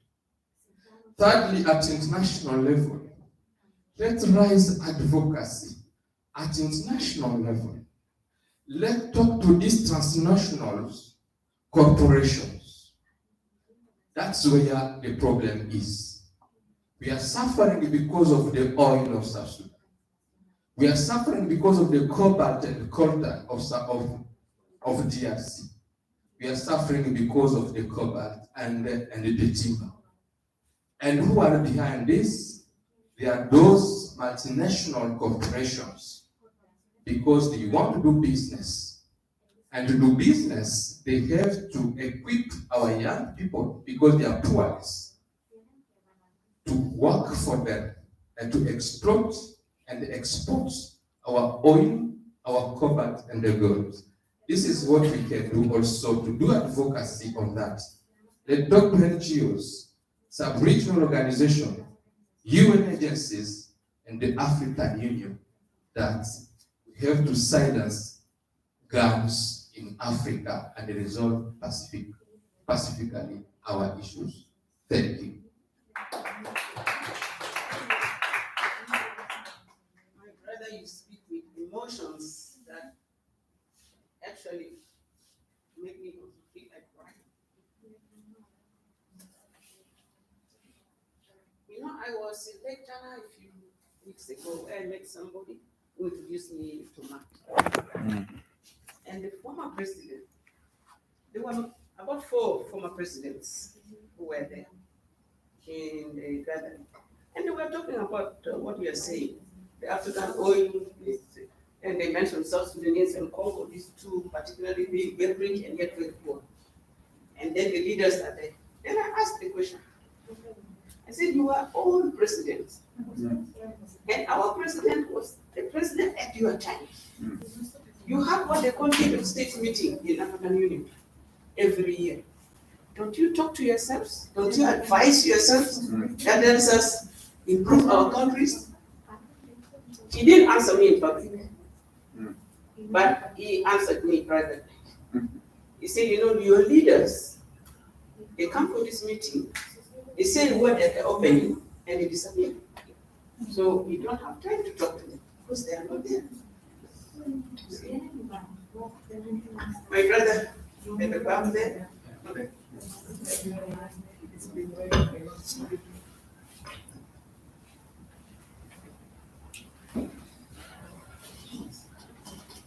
Okay, my name is Charles Jacob. It has been an interesting discussion. This question is, I've been living here in South Sudan almost like 25 years now. I'm 25, and this one. So the problem of South Sudan is actually it needs an international response for it actually to be resolved. And I have a question like that. When we look at international humanitarian law, which is actually the law that is governing the war during wartime, it's focused on regulating the armed forces during war. But then that one only regulate international wars, but not civil wars and non-international armed conflict.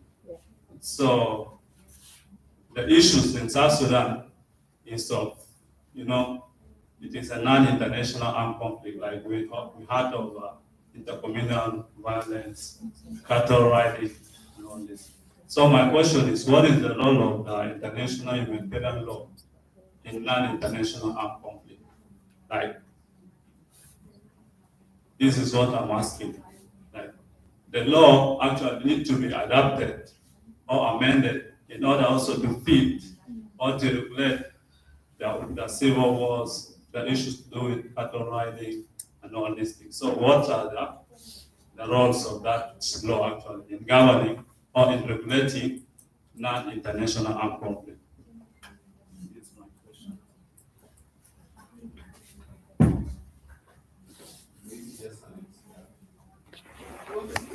I'd like to, yeah. No, you gotta wait for me, bro. Then you, yeah. You know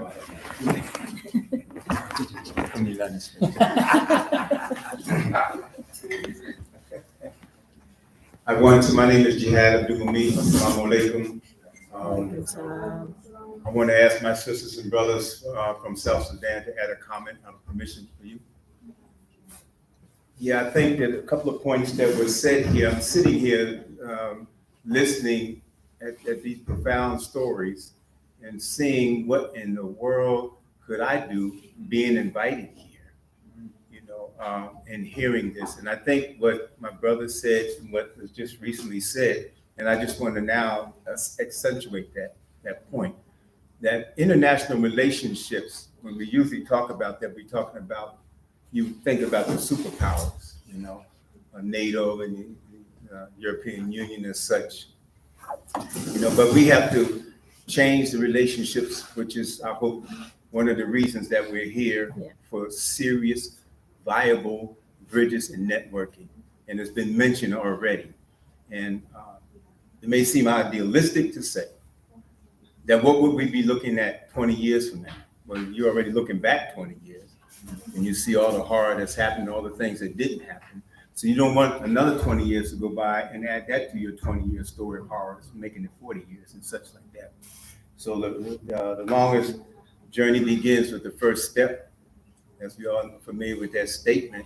So I think that it's very important that we realize the nationalities in this room, and that the time that we're here, make internal commitments, that when we go back to the organizations that we are part of, to begin to how we can develop this international relationship and make it real. Because just like you, I've been to a zillion conferences, and by golly, I even forgot your name. Not really, George, that's joking. I forgot your name and your name and your name. And whose business card is that anyway? Because when we go back to where we're going, oftentimes it's our 24/7 own oppression and lives and situations and lack of a mechanism, infrastructure, and discipline to maximize off these contacts. So they're usually forgotten. It's not intentional. We didn't come here just to, to blow off like that. So I'm just acknowledging the fact that's been said already of the importance of this venue, this format, what we're doing and building these relationships.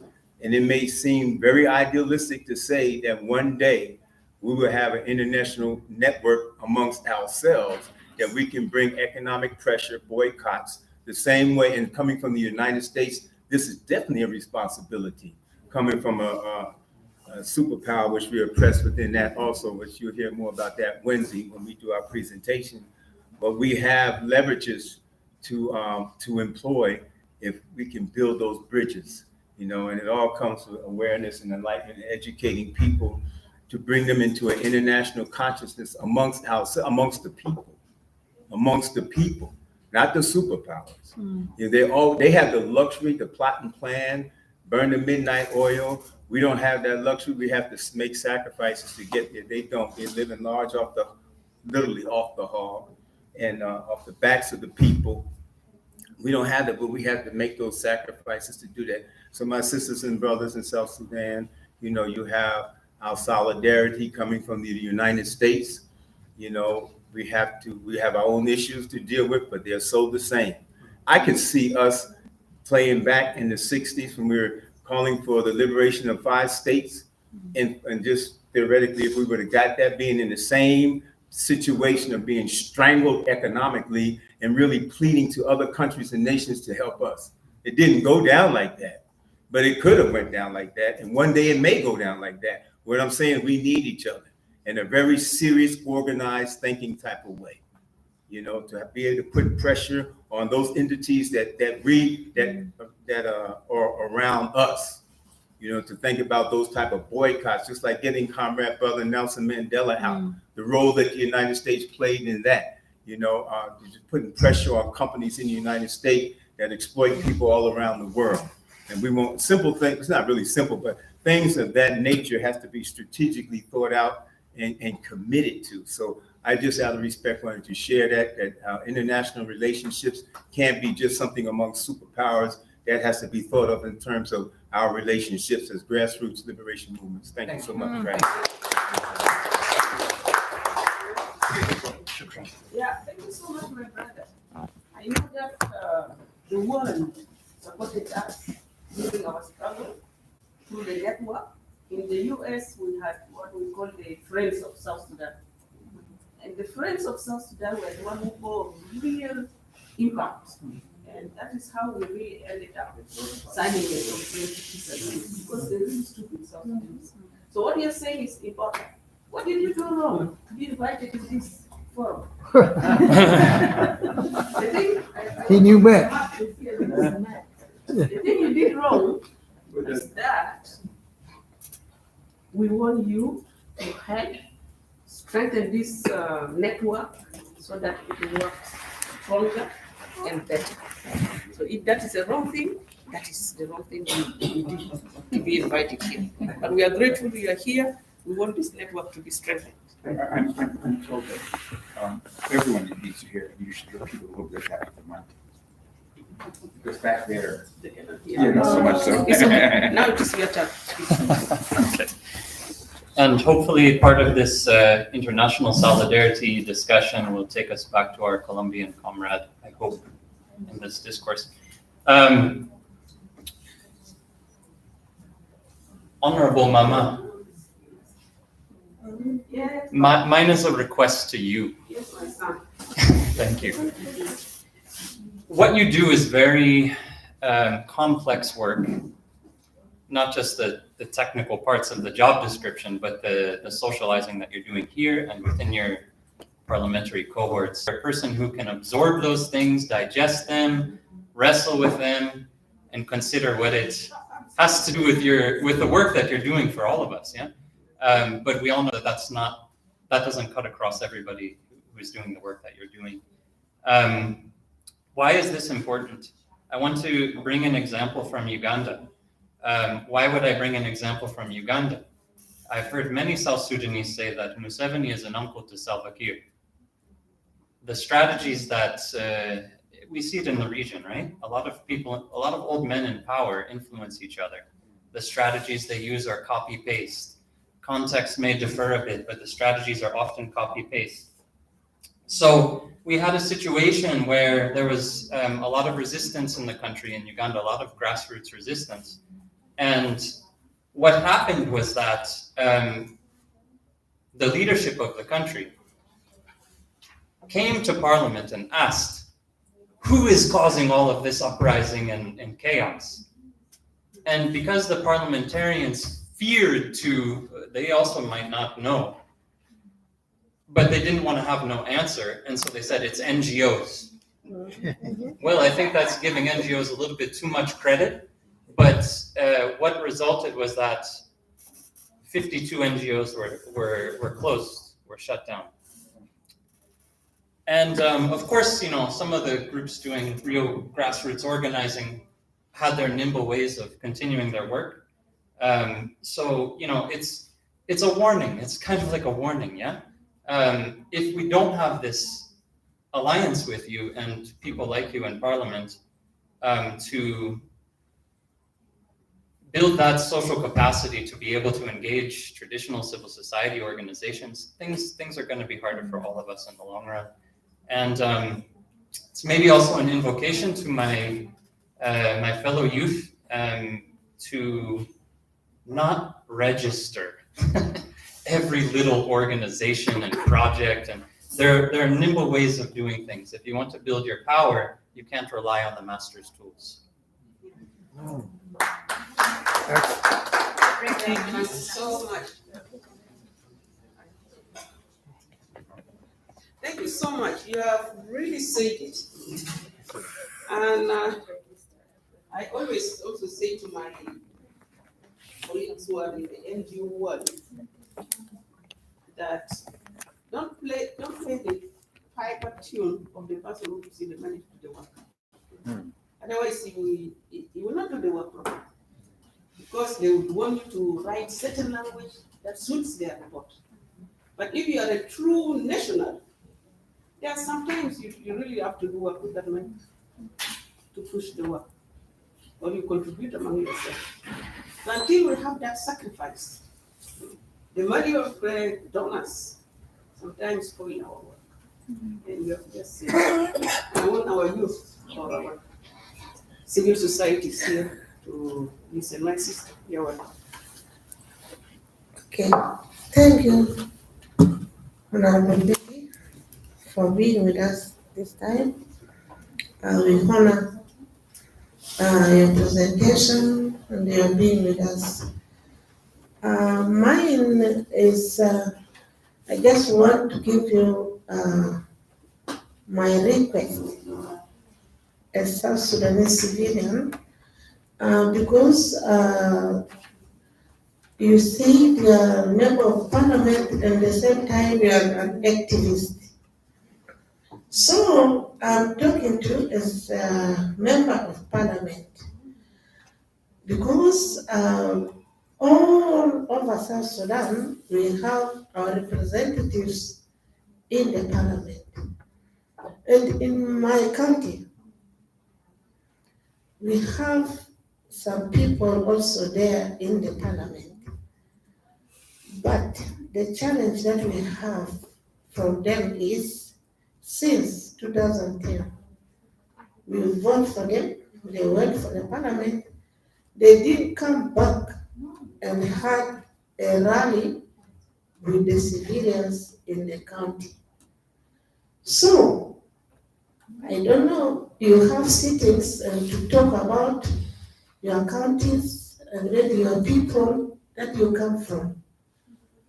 For me, I wonder, because they didn't go to the county and collect the views of the people that they were speaking about. So, what are they speaking about? Or because they were part of the community, then they speak out of their mind, or they speak rumors that they have been hearing from the places that they came from. So my petition, a request to you is, when you go back, please discuss this issue. Because now the parliamentarians are using our funerals and our churches maybe to send some some ideas to people. And I'm telling you that people now do not even want your words in the funerals and in the churches. Because if at all a member of the parliament instead give a speech in the place of funeral, people are not happy. And they were murmuring down there, and you people didn't know that they didn't want your speech in the funerals and the churches. So this is my request for you. And the other thing is for the youth, as you say that youth now are used by the politicians, maybe to carry their duties. Yes, the youth are used as a firewood. Let me give this one. They were used as a firewood to cook a food for somebody to eat. So you did not recognize that they were just firewood cooking a food. If you are doing your meetings as the youth of South Sudan, please put in your mind that don't follow these people.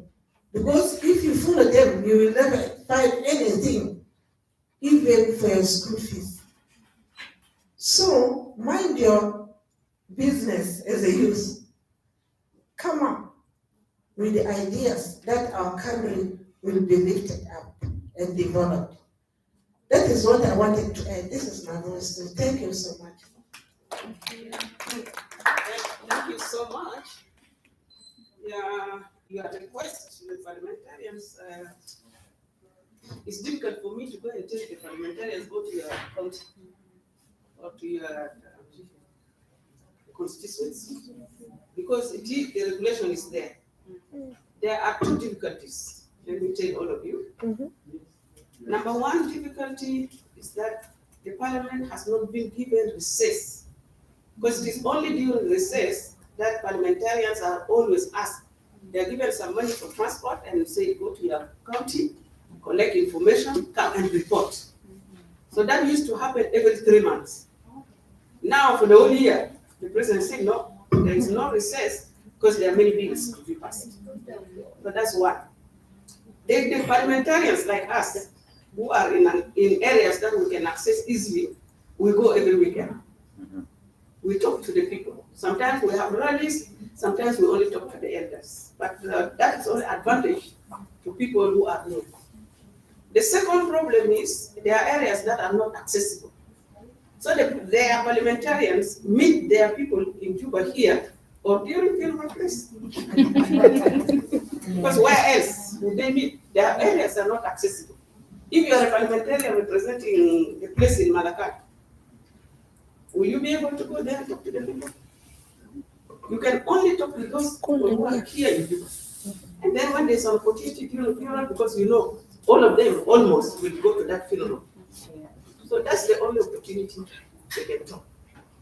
But I would also say, if a parliamentarian doesn't talk, the people complain. If they go for funerals, you will find yourself automatically put in the list to speak without asking you. So when you go there, what do you say? It's not enough to talk about the person who have died, how good he was, how what. It's not enough.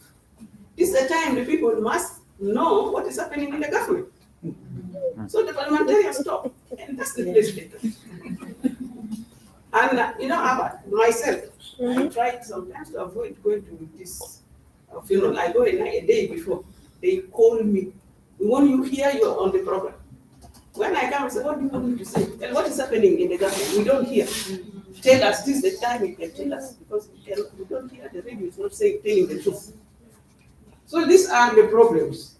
So you find there are areas where people do not like parliamentarians talking in funerals, but it is useful for parliamentarians to talk in funerals, pass information. So these are two areas, let's say. Who else wants to comment before I give to my two colleagues? Thank you, Mama Betty. I'm John Basra from Uganda. I'm just motivated to comment because of the few things I've been noting. We have been having a very big problem, even in Uganda.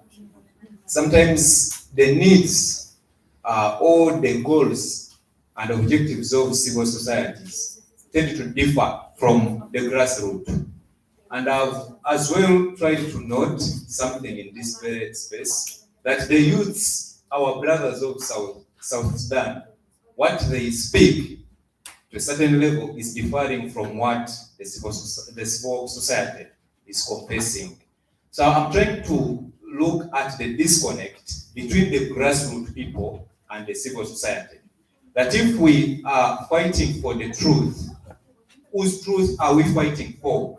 If the truth and the reconciliation agenda is far away from the youth.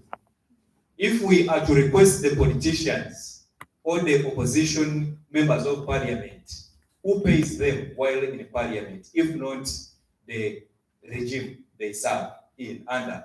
So I want to think, moving forward, the civil society should embark on empowering the youth with this knowledge. If you're talking about the Truth Reconciliation Commission, are they aware of this? If you try to talk about the reparations, because if the youths confess that they engage in crimes like raping to accumulate wealth because they don't have jobs, which repatriations are we talking about? Because if they understand these repatriations and we show them the future, that if these commissions can be established and work in this direction, you're going to get your things which you have lost or your property. So I want to think the energies the youths are using to hold guns and cause crime or attack others, they can change or turn this energy into demanding for these processes to be in place. So my identification from this is the disconnect between the civil society and the youth. Rather, it renders the civil society to be fighting its own agenda far away from the youth. That even if we want the international solidarity actions, we cannot get them when the grassroots people are disconnected from the agenda. When we are in Uganda, we can be motivated much to raise a voice in solidarity with South Sudan if the South Sudan people, the ordinary people, are talking about these issues. But if it is the civil society, it will look more of a boardroom meeting where we note papers and write minutes and we leave it up to that level. Thank you so much. Thank you so much. Earlier on, we heard about politicians not connected to the grassroots and to their people. Now the youth are not connected to the realities. So I think we need to begin to think, how do we bring this together? The politicians must be connected to the grassroots. Although I said also we have these difficulties at the moment, but still, there are radios, there are televisions, if they can give opportunity for politicians to have time to talk. And then the youth to engage themselves, but I think this forum is very important. This forum is very important to connect not only the youth of South Sudan, the youth, this is the youth of the world. You see Colombia here, you see Uganda there, you see, this is the youth of the world. So if these youth, however few they are, if their voices are connected, they will build in, they will grow in, then it will begin to expand. So I think this work should really continue, and I appreciate it. The hand was here. You wait. Good evening. My name is Luis Rosa from Puerto Rico. Thank you for your presentation. I'm learning a lot about truth and reconciliation and healing. From my experience, from what I saw in South Africa during Mandela, it wasn't until the threat of criminal charges against those criminals who were involved in massacres in South Africa, it wasn't until then that the truth people were starting to volunteer the truth, and perhaps not all the truth. What guarantees are there, if any, if a politician who now comes into the process of truth and reconciliation offers his or her truth? Do they maintain that position in government? What restorations, whether it be for the people that were affected with his or her criminal acts? Thank you so much. I think we are South Sudanese. Are we learning? Yes. This forum has been, this session has been even for me, because we are learning a lot. And we are also, and between putting up everywhere what we should do. So if we can take these actions, I would be at motive first. After you give him and then my sister here. Thank you. My name is Morris. It's really long because it started when we are not born. And in my view, the recent war that started in 2013, it started from the top leaders, gradually it reached to the bottom, where the youths are now. And I want to talk on behalf of the youths of South Sudan, because most of the youths at my age, who are mostly in the bushes, with the guns, and they're doing a lot of atrocities, leading our leaders in their interests that they're interested much in. These youths that we are talking about, there must be a criteria of approach, at least to reach them and aware them about what you are talking about, reconciliation and healing. So, how can we reach these youths? This is the biggest question. Yes, NGOs are there. The government is there. It means we need the resources that can reach, can lead these people to reach the ground and talk to these youths. And at the moment, as I talk now, most of the youths abandoned. Yes, they went to the bush. From the bush, they tried, others went to the camp. They are at the camp. Others are staying in the bush. Others even came home. And where they are, still they are followed up.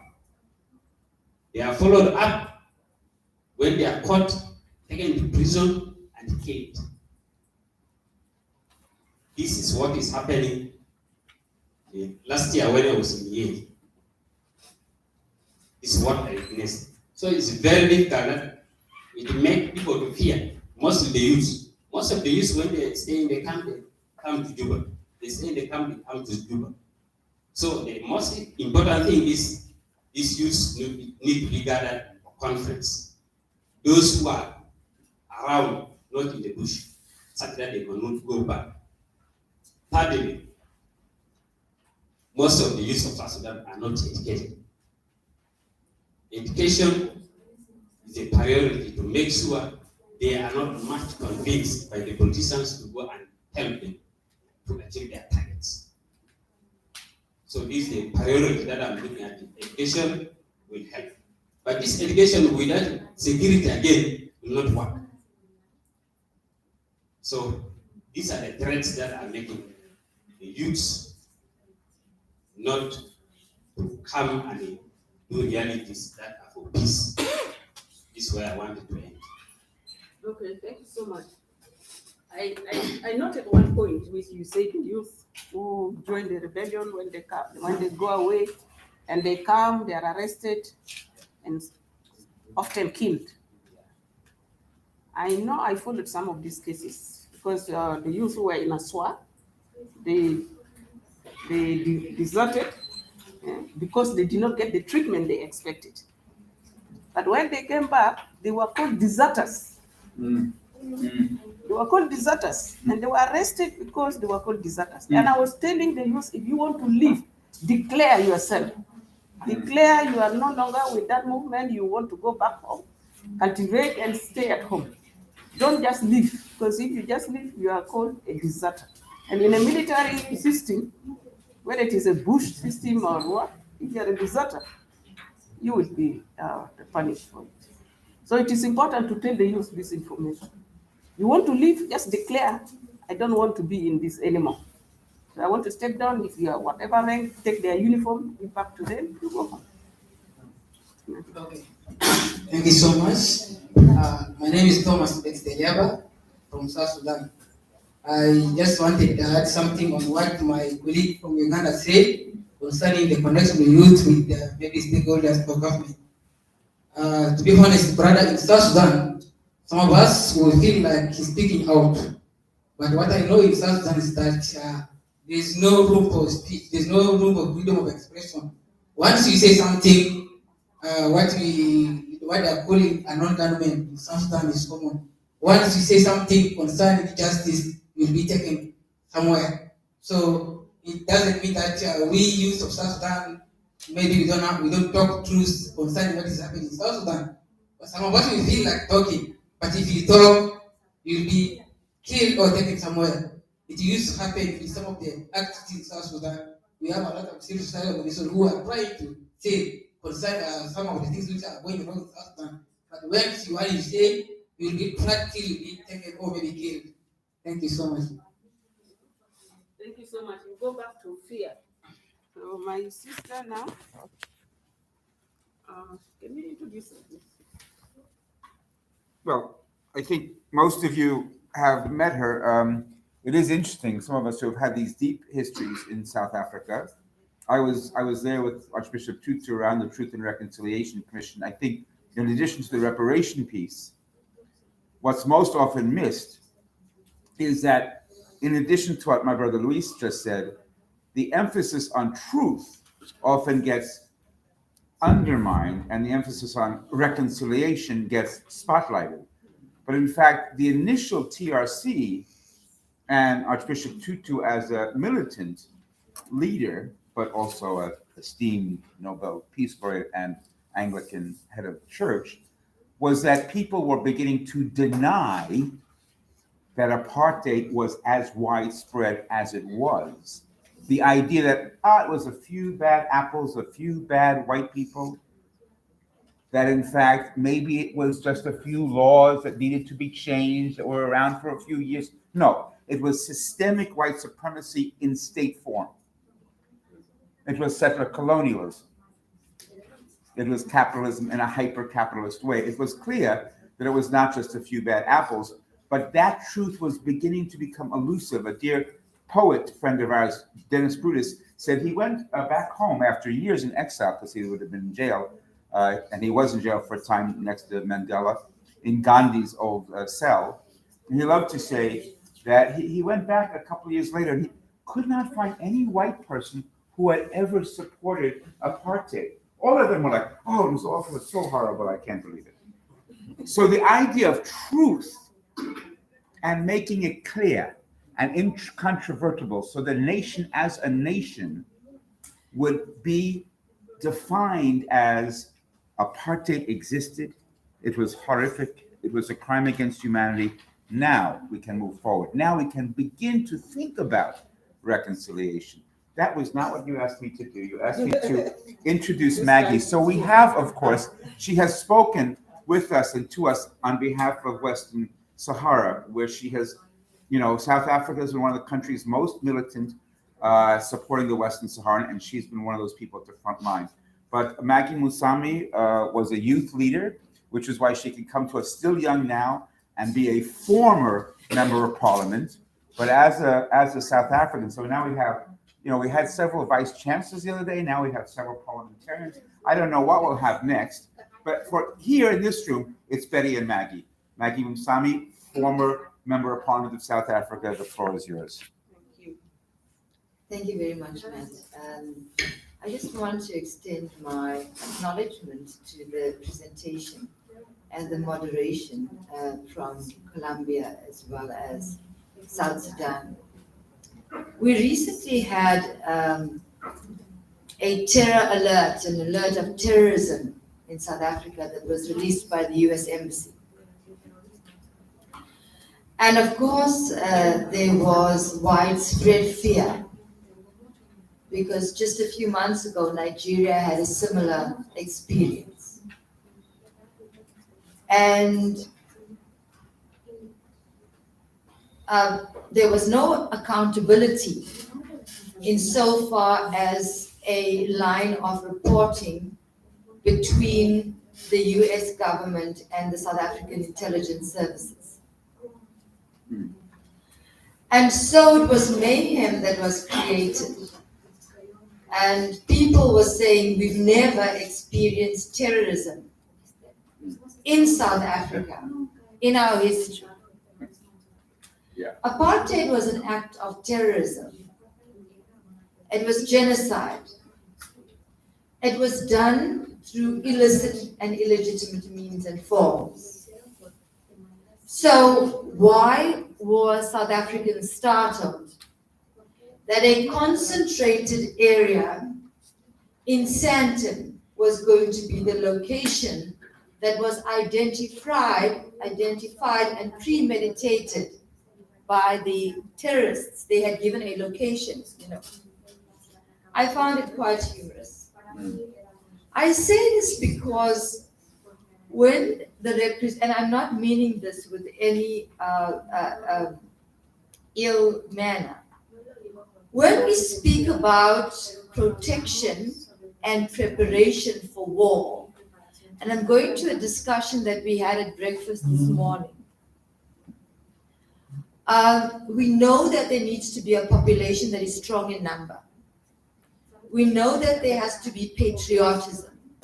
And we know that there has to be a strong military protective mechanism. That is what creates a preparatory grounds for a defense of borders, to protect sovereignty, to protect a nation, and to protect the stability economically and in every other means of a people. So we had this discussion this morning about we need to relook at the issue of nonviolence. My understanding, very simply, of peace is the freedom from disturbance. So if I'm disturbed, I'm not at peace as an individual. My observation from Colombia and South Sudan, I'll come to the specifics on the differentiation with the narcotics that is raised in South Sudan and in Colombia, and the ethnic and tribal conflict in South Sudan. One, you have a population in Colombia of almost 10 million that are unaccounted for. Well, if you want to be really conservative with the figure, that's 1/5 or a tenth of the population. Cause for concern. It is an entire allocation of people that can form a part of this engagement for attending to and addressing, if you really want, TRC. I'm going to the issue of the TRC, but I'm trying to tread very carefully on my personal experience and the effects of it. The same circumstance you find with South Sudan. Now, my concern is, Mama, Honorable Member of Parliament, is the shifting of responsibility of what elders have created insofar as conflict in the continent to young people and civil society.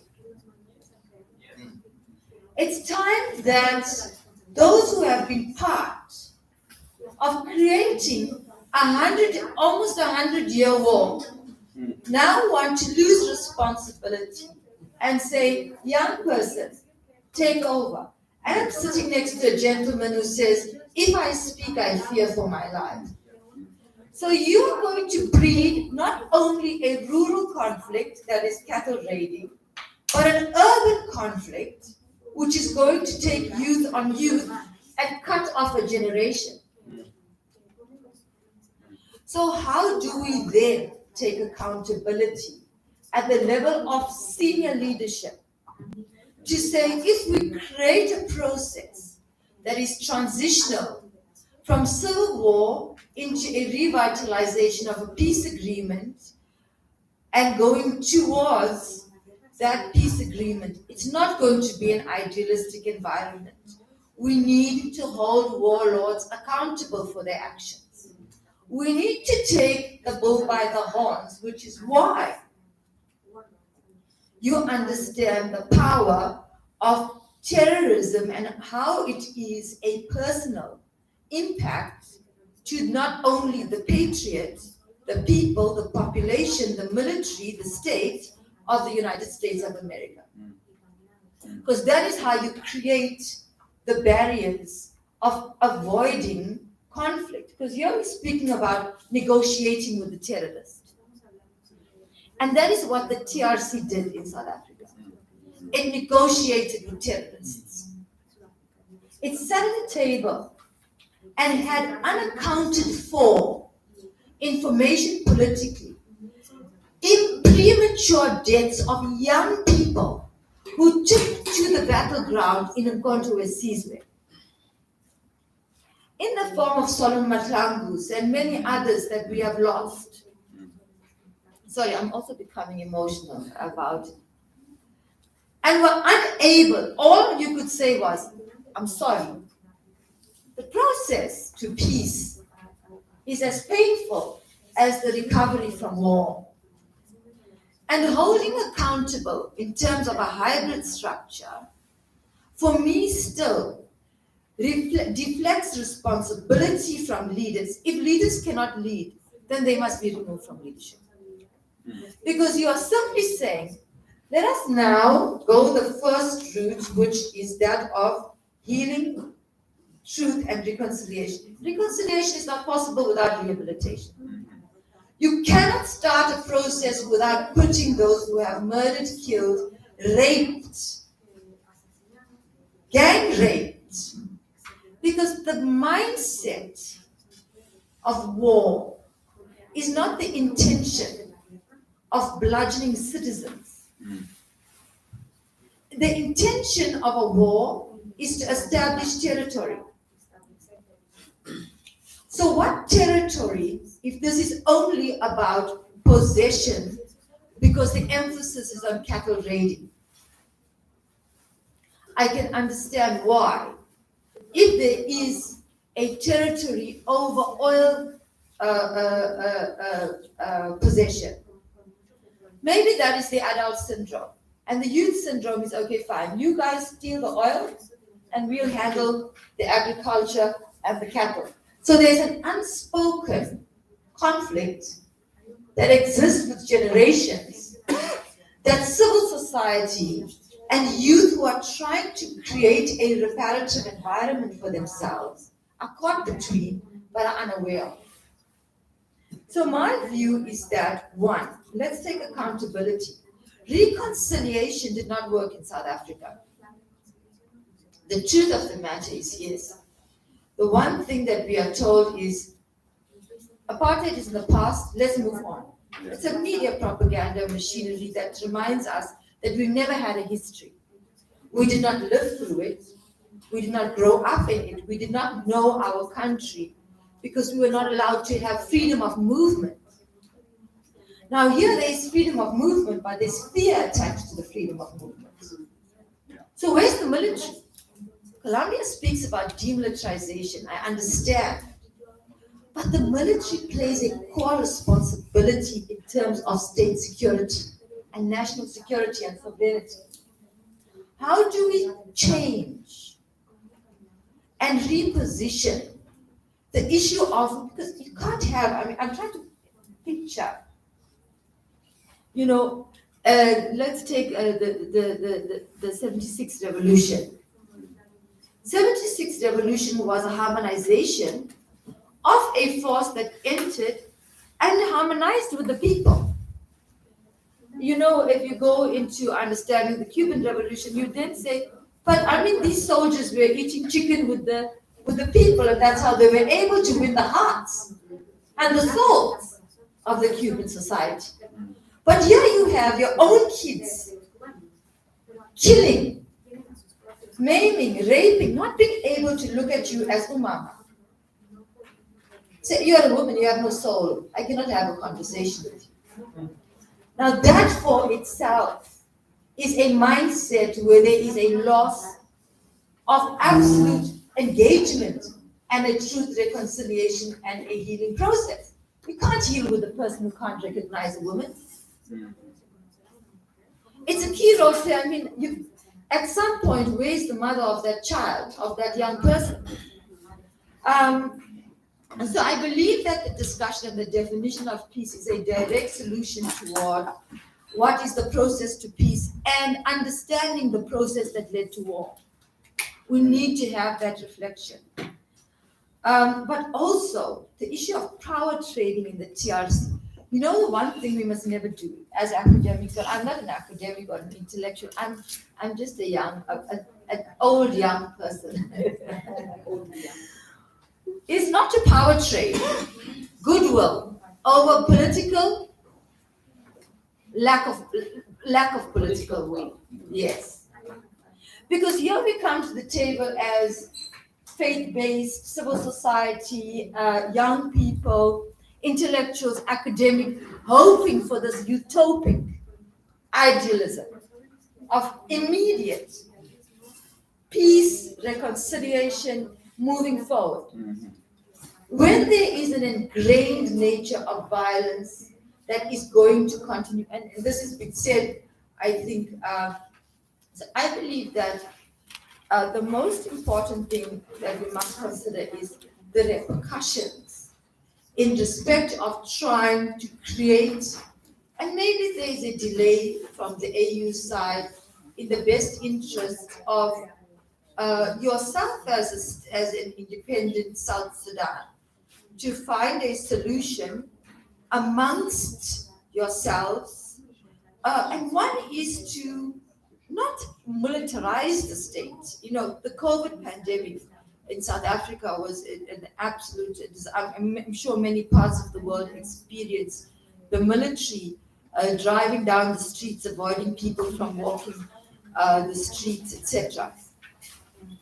However, it is necessary for the state to take itself back from acts of terrorism that are from within and not depending on solutions externally, because there's just two ethnic fundamental issues that lie. Let us look at the issue of Zimbabwe, a highly conflictual situation where there has been incidents of operations that led to the maiming of human beings for the purposes of gaining an electoral vote. And that has now been contained by appointing 2 vice presidents. So that you are able to see that the ethnic divide is being managed because both parties are represented. What are the African indigenous solutions that lie with South Sudan, that it must find for itself? Thank you very much. Thank you so much. I think you wrapped it so well. There's so many points there that we can take forward. The last question was, what is the solution of South Sudan to South Sudanese problem? And this is a question being asked everywhere. What is the African Union? They are going for a meeting to Benin next week, and one question is, what is the African solution to the African problem? So it will be the same. What's the South Sudanese solution to the South Sudanese problem? I think with this, I will now turn the mic to my colleagues. For the South Sudanese, we wrap it up. We still don't have a Truth and Reconciliation Commission. The revitalized peace agreement allows us to create it. The Ministry of Justice have formed a committee, but not a commission, to find out what the people think. But still it is at the desk of the presidency. We have. So we hope that it will improve. The South Sudanese youth, please connect with the international youth so that this forum becomes a strong forum and a strong voice. You add to the voices of the other South Sudanese civil societies, because the pressure must continue so that we have a change. So I now turn the mic to my colleagues. Thank you so much. Thank you all of you for contributing. Thank you very much. So probably it has been a very intensive, very interesting and very touching session. But I think we can finish maybe with our friend from Colombia also reacting briefly to some of the main aspects, experiences, and thoughts that came up from this session, and also how this reflects on the process and your experience in Colombia. Muchas gracias. Another mic.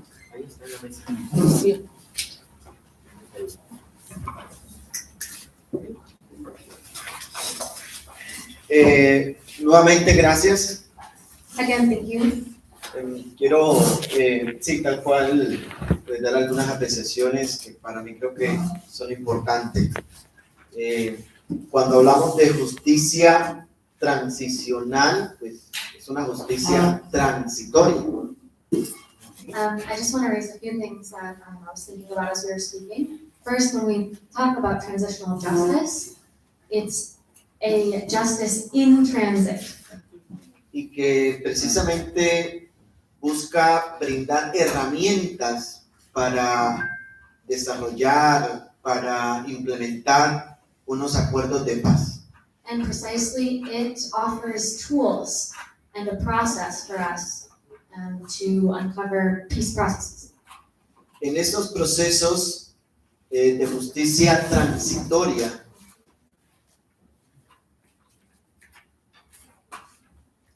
digo que en estos procesos de justicia transitoria es importante la verdad. In these transitional justice processes, truth is very important. Por lo tanto, la verdad es un eje fundamental para estos mecanismos de justicia transicional. And so truth is a very central piece of these processes. Y en este sentido hay justicia a cambio de verdad. Hay penas a cambio de verdad. And in many of these processes, we see justice instead of truth, or punishments without truth. Es decir, si yo soy un victimario y me acojo, de alguna manera busco que la justicia transicional sea la que me juzgue, yo debo decir la verdad como victimario. Voy a repetir la idea. Si yo soy victimario y quiero someterme a esta justicia transicional, debo decir la verdad. Si yo no digo la verdad, me expulsan, me sacan de esa herramienta y me debe juzgar la justicia ordinaria. So if I am a perpetrator and I submit to the processes, I should say the truth. If I don't say the truth, if I'm not truthful, I will be subjected to justice processes. La justicia transicional da unos beneficios para los victimarios. So transitional justice gives certain benefits to perpetrators of violence. Pero estos beneficios están sujetos a que la verdad sea verificable y comprobable. But these benefits only exist because the truth has to be verifiable and shared. Si un victimario no dice la verdad, es expulsado de este mecanismo. If a perpetrator doesn't speak the truth, they will be removed from the process. They won't Ahora, receive the benefits of the process. la verdad es tan importante que nos lleva a sanar traumas. Truth is so important that it can heal traumas. Hay familias que en el proceso de reparación no quieren dinero. There are families that, through the process of reparation, reparations don't actually want money. Quieren la verdad. They want the truth. Porque sus familias fueron asesinados diciendo que eran criminales, Because their family members were assassinated saying that they were criminals. que eran guerrilleros. Maybe they were guerrillas. Y muchas veces en los procesos de reparación piden que sea dicha la verdad para sentirse que han sido reparados. And through these truth processes, they ask for the truth to be shared as part of the reconciliation process. A veces como mecanismo de reparación es que la verdad de los hechos sea publicado en medios de comunicaciones masivos. And sometimes these reparations processes, one of the mechanisms that people may ask for is for the truth to be published publicly in the media. En el gobierno del presidente Uribe en Colombia fueron asesinados más de 6.402 jóvenes simulados como guerrilleros o criminales. During Uribe's presidency, more than 6,402 youth were assassinated that were positioned publicly as guerrillas. Y estos jóvenes fueron presentados en los medios de comunicación como guerrilleros y criminales. They were presented by the media as criminals and guerrillas. En este juego de la guerra, el objetivo era bajar el autoestima de la guerrilla y pensar que estaban perdiendo la guerra. And in this game of war, the purpose was to reduce the self-esteem of the guerrilla and make it look like they were losing the war. Y también mostrar ante los organismos internacionales cuán efectivo era el ejército colombiano. And also to show at the international level how effective the Colombian military was being. Y resulta que todos estos jóvenes, 6.402, no fueron más que simples jóvenes estudiantes, jóvenes de familia, que los sacaron de su casa prometiéndoles trabajo y los llevaban a zonas rurales para asesinarlos. And it turns out that these 6,402 young people were students, they were members of families that were simply taken from their houses with the promise of work, taken to rural areas and assassinated. Lo que quiero decir con este ejemplo es que las madres no quisieron dinero. Querían que Colombia conociera que sus hijos no eran criminales y que los habían llevado a donde los habían asesinado engañados. So the mothers, what they wanted was not money. They wanted the Colombian public to know that that their children were not criminals, and to know the truth that they were taken, that they were assassinated, and to know that this was a trick. Entonces hay reparación individual y reparaciones colectivas. Hay pueblos donde han sido reparados a través de un monumento, una placa, la construcción de un colegio, de una escuela. So there are individual reparations and also collective reparations. There are places that have constructed monuments or erected plaques or built schools. Y por supuesto que para iniciar estos procesos de paz debe haber confianza. But to initiate these peace processes, there must be trust. Y un primer gesto de confianza debe ser tener la voluntad de querer hacer la paz. And one of the first gestures must be the desire and the will for peace. Entonces, el Estado colombiano dice queremos la paz, los grupos guerrilleros y los grupos criminales dicen queremos la paz, entonces es un buen comienzo, hay voluntad. So if the state and armed groups are saying we want peace, it's a good start. There's some will.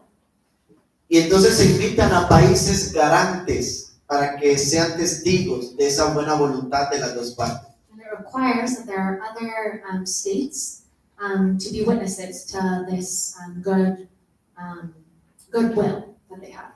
En el caso colombiano ha sido Noruega, Cuba, Venezuela, incluso Chile en algún momento, y entre otros, quienes han sido países garantes de esas voluntades. In Colombia, we've had countries like Norway, Cuba, Venezuela, and Chile, and some others that have helped guarantee and witness this process. Entonces no es solamente el Estado contra los grupos, sino que también en medio de eso están los países garantes en medio de estos diálogos. So it's not only the state and the armed groups, there's also other representatives present who are guaranteeing the process. Y la comunidad internacional ha sido fundamental. And the international community has been very fundamental. Solo por mencionar de IFOR, está de Austria, de Suecia, de Estados Unidos, de Alemania, que acompañan estos procesos en Colombia. And just to mention I4, there have been folks from Austria, Sweden, US, and Germany that have accompanied us in these processes. Y para ir concluyendo, hablamos también del tema de la paz.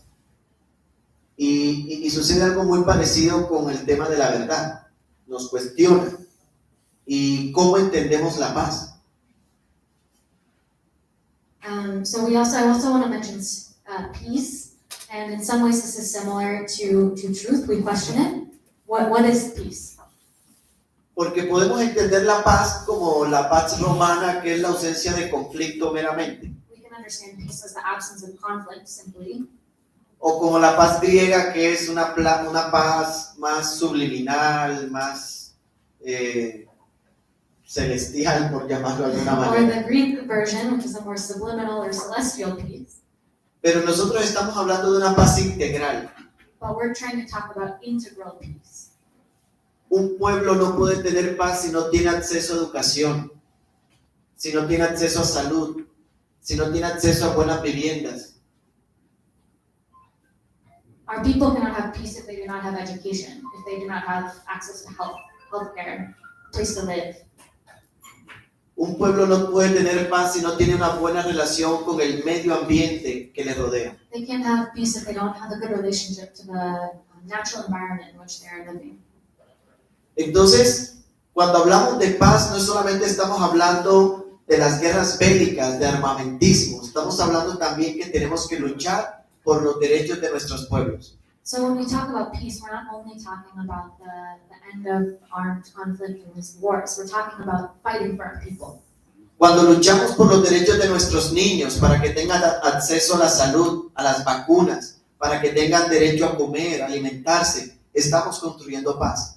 When we talk about fighting for our young people to have access to healthcare, to vaccinations, to food, we are talking about peace. Cuando podemos trabajar con las familias, con las mujeres, para que se reivindiquen sus derechos y puedan alzar la voz libremente, estamos construyendo y trabajando por la paz. When we talk about families and about women reivindicating their rights and being able to use their voice publicly, we are talking about peace. Porque es que, y menciono esto porque muchas veces cuando hablamos de paz solamente nos elevamos a las confrontaciones bélicas entre grupos armados. And I mention this because sometimes when we talk about peace, we go first to talk about these armed conflicts. Y solo quería dejar ese pensamiento, y es que la paz debe ser una paz integral. And so I really want to leave us with this, that peace must be an integral peace. Finalmente decirle que ningún ejército defiende la paz. And finally, I want to say that no military defends peace. Entender de que la guerra es un negocio. War is business. Hay intereses económicos. There are economic interests. Y son tres y solo los voy a mencionar. Materia prima, mercado y mano de obra barata. Prime materials, so minerals and resources. There's the market. And then there is cheap labor, the exploitation of labor. Esto es lo que buscan las guerras. Obtener materia prima, mercado y mano de obra barata. ¿Y cómo lo consiguen?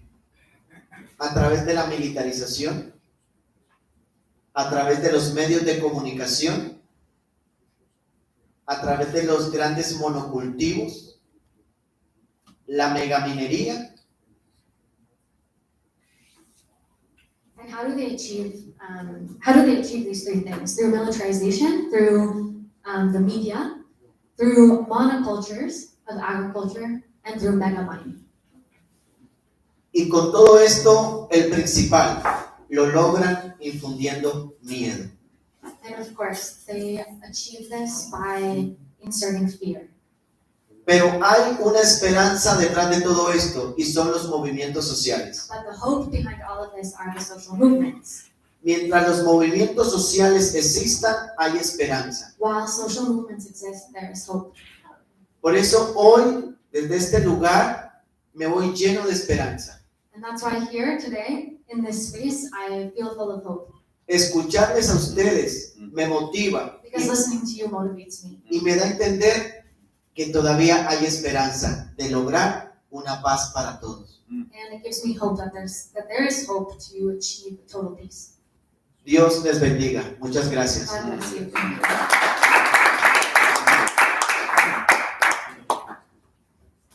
Just a few final thoughts, but very moved after this very interesting 3 hours panel, with many interesting thoughts. And probably one of the main things that I realized is that I learned a lot. I learned a lot from your experiences. It makes me someone that dedicates more or less my daily life to try to study from the academic perspective. It makes me acknowledge and realize that I know just few things, because it's from experience and from commitment that you realize that the real knowledge arises. No? So it has been really impressive to listen to all of you, all your experiences and your aspirations of peace, reconciliation, and justice.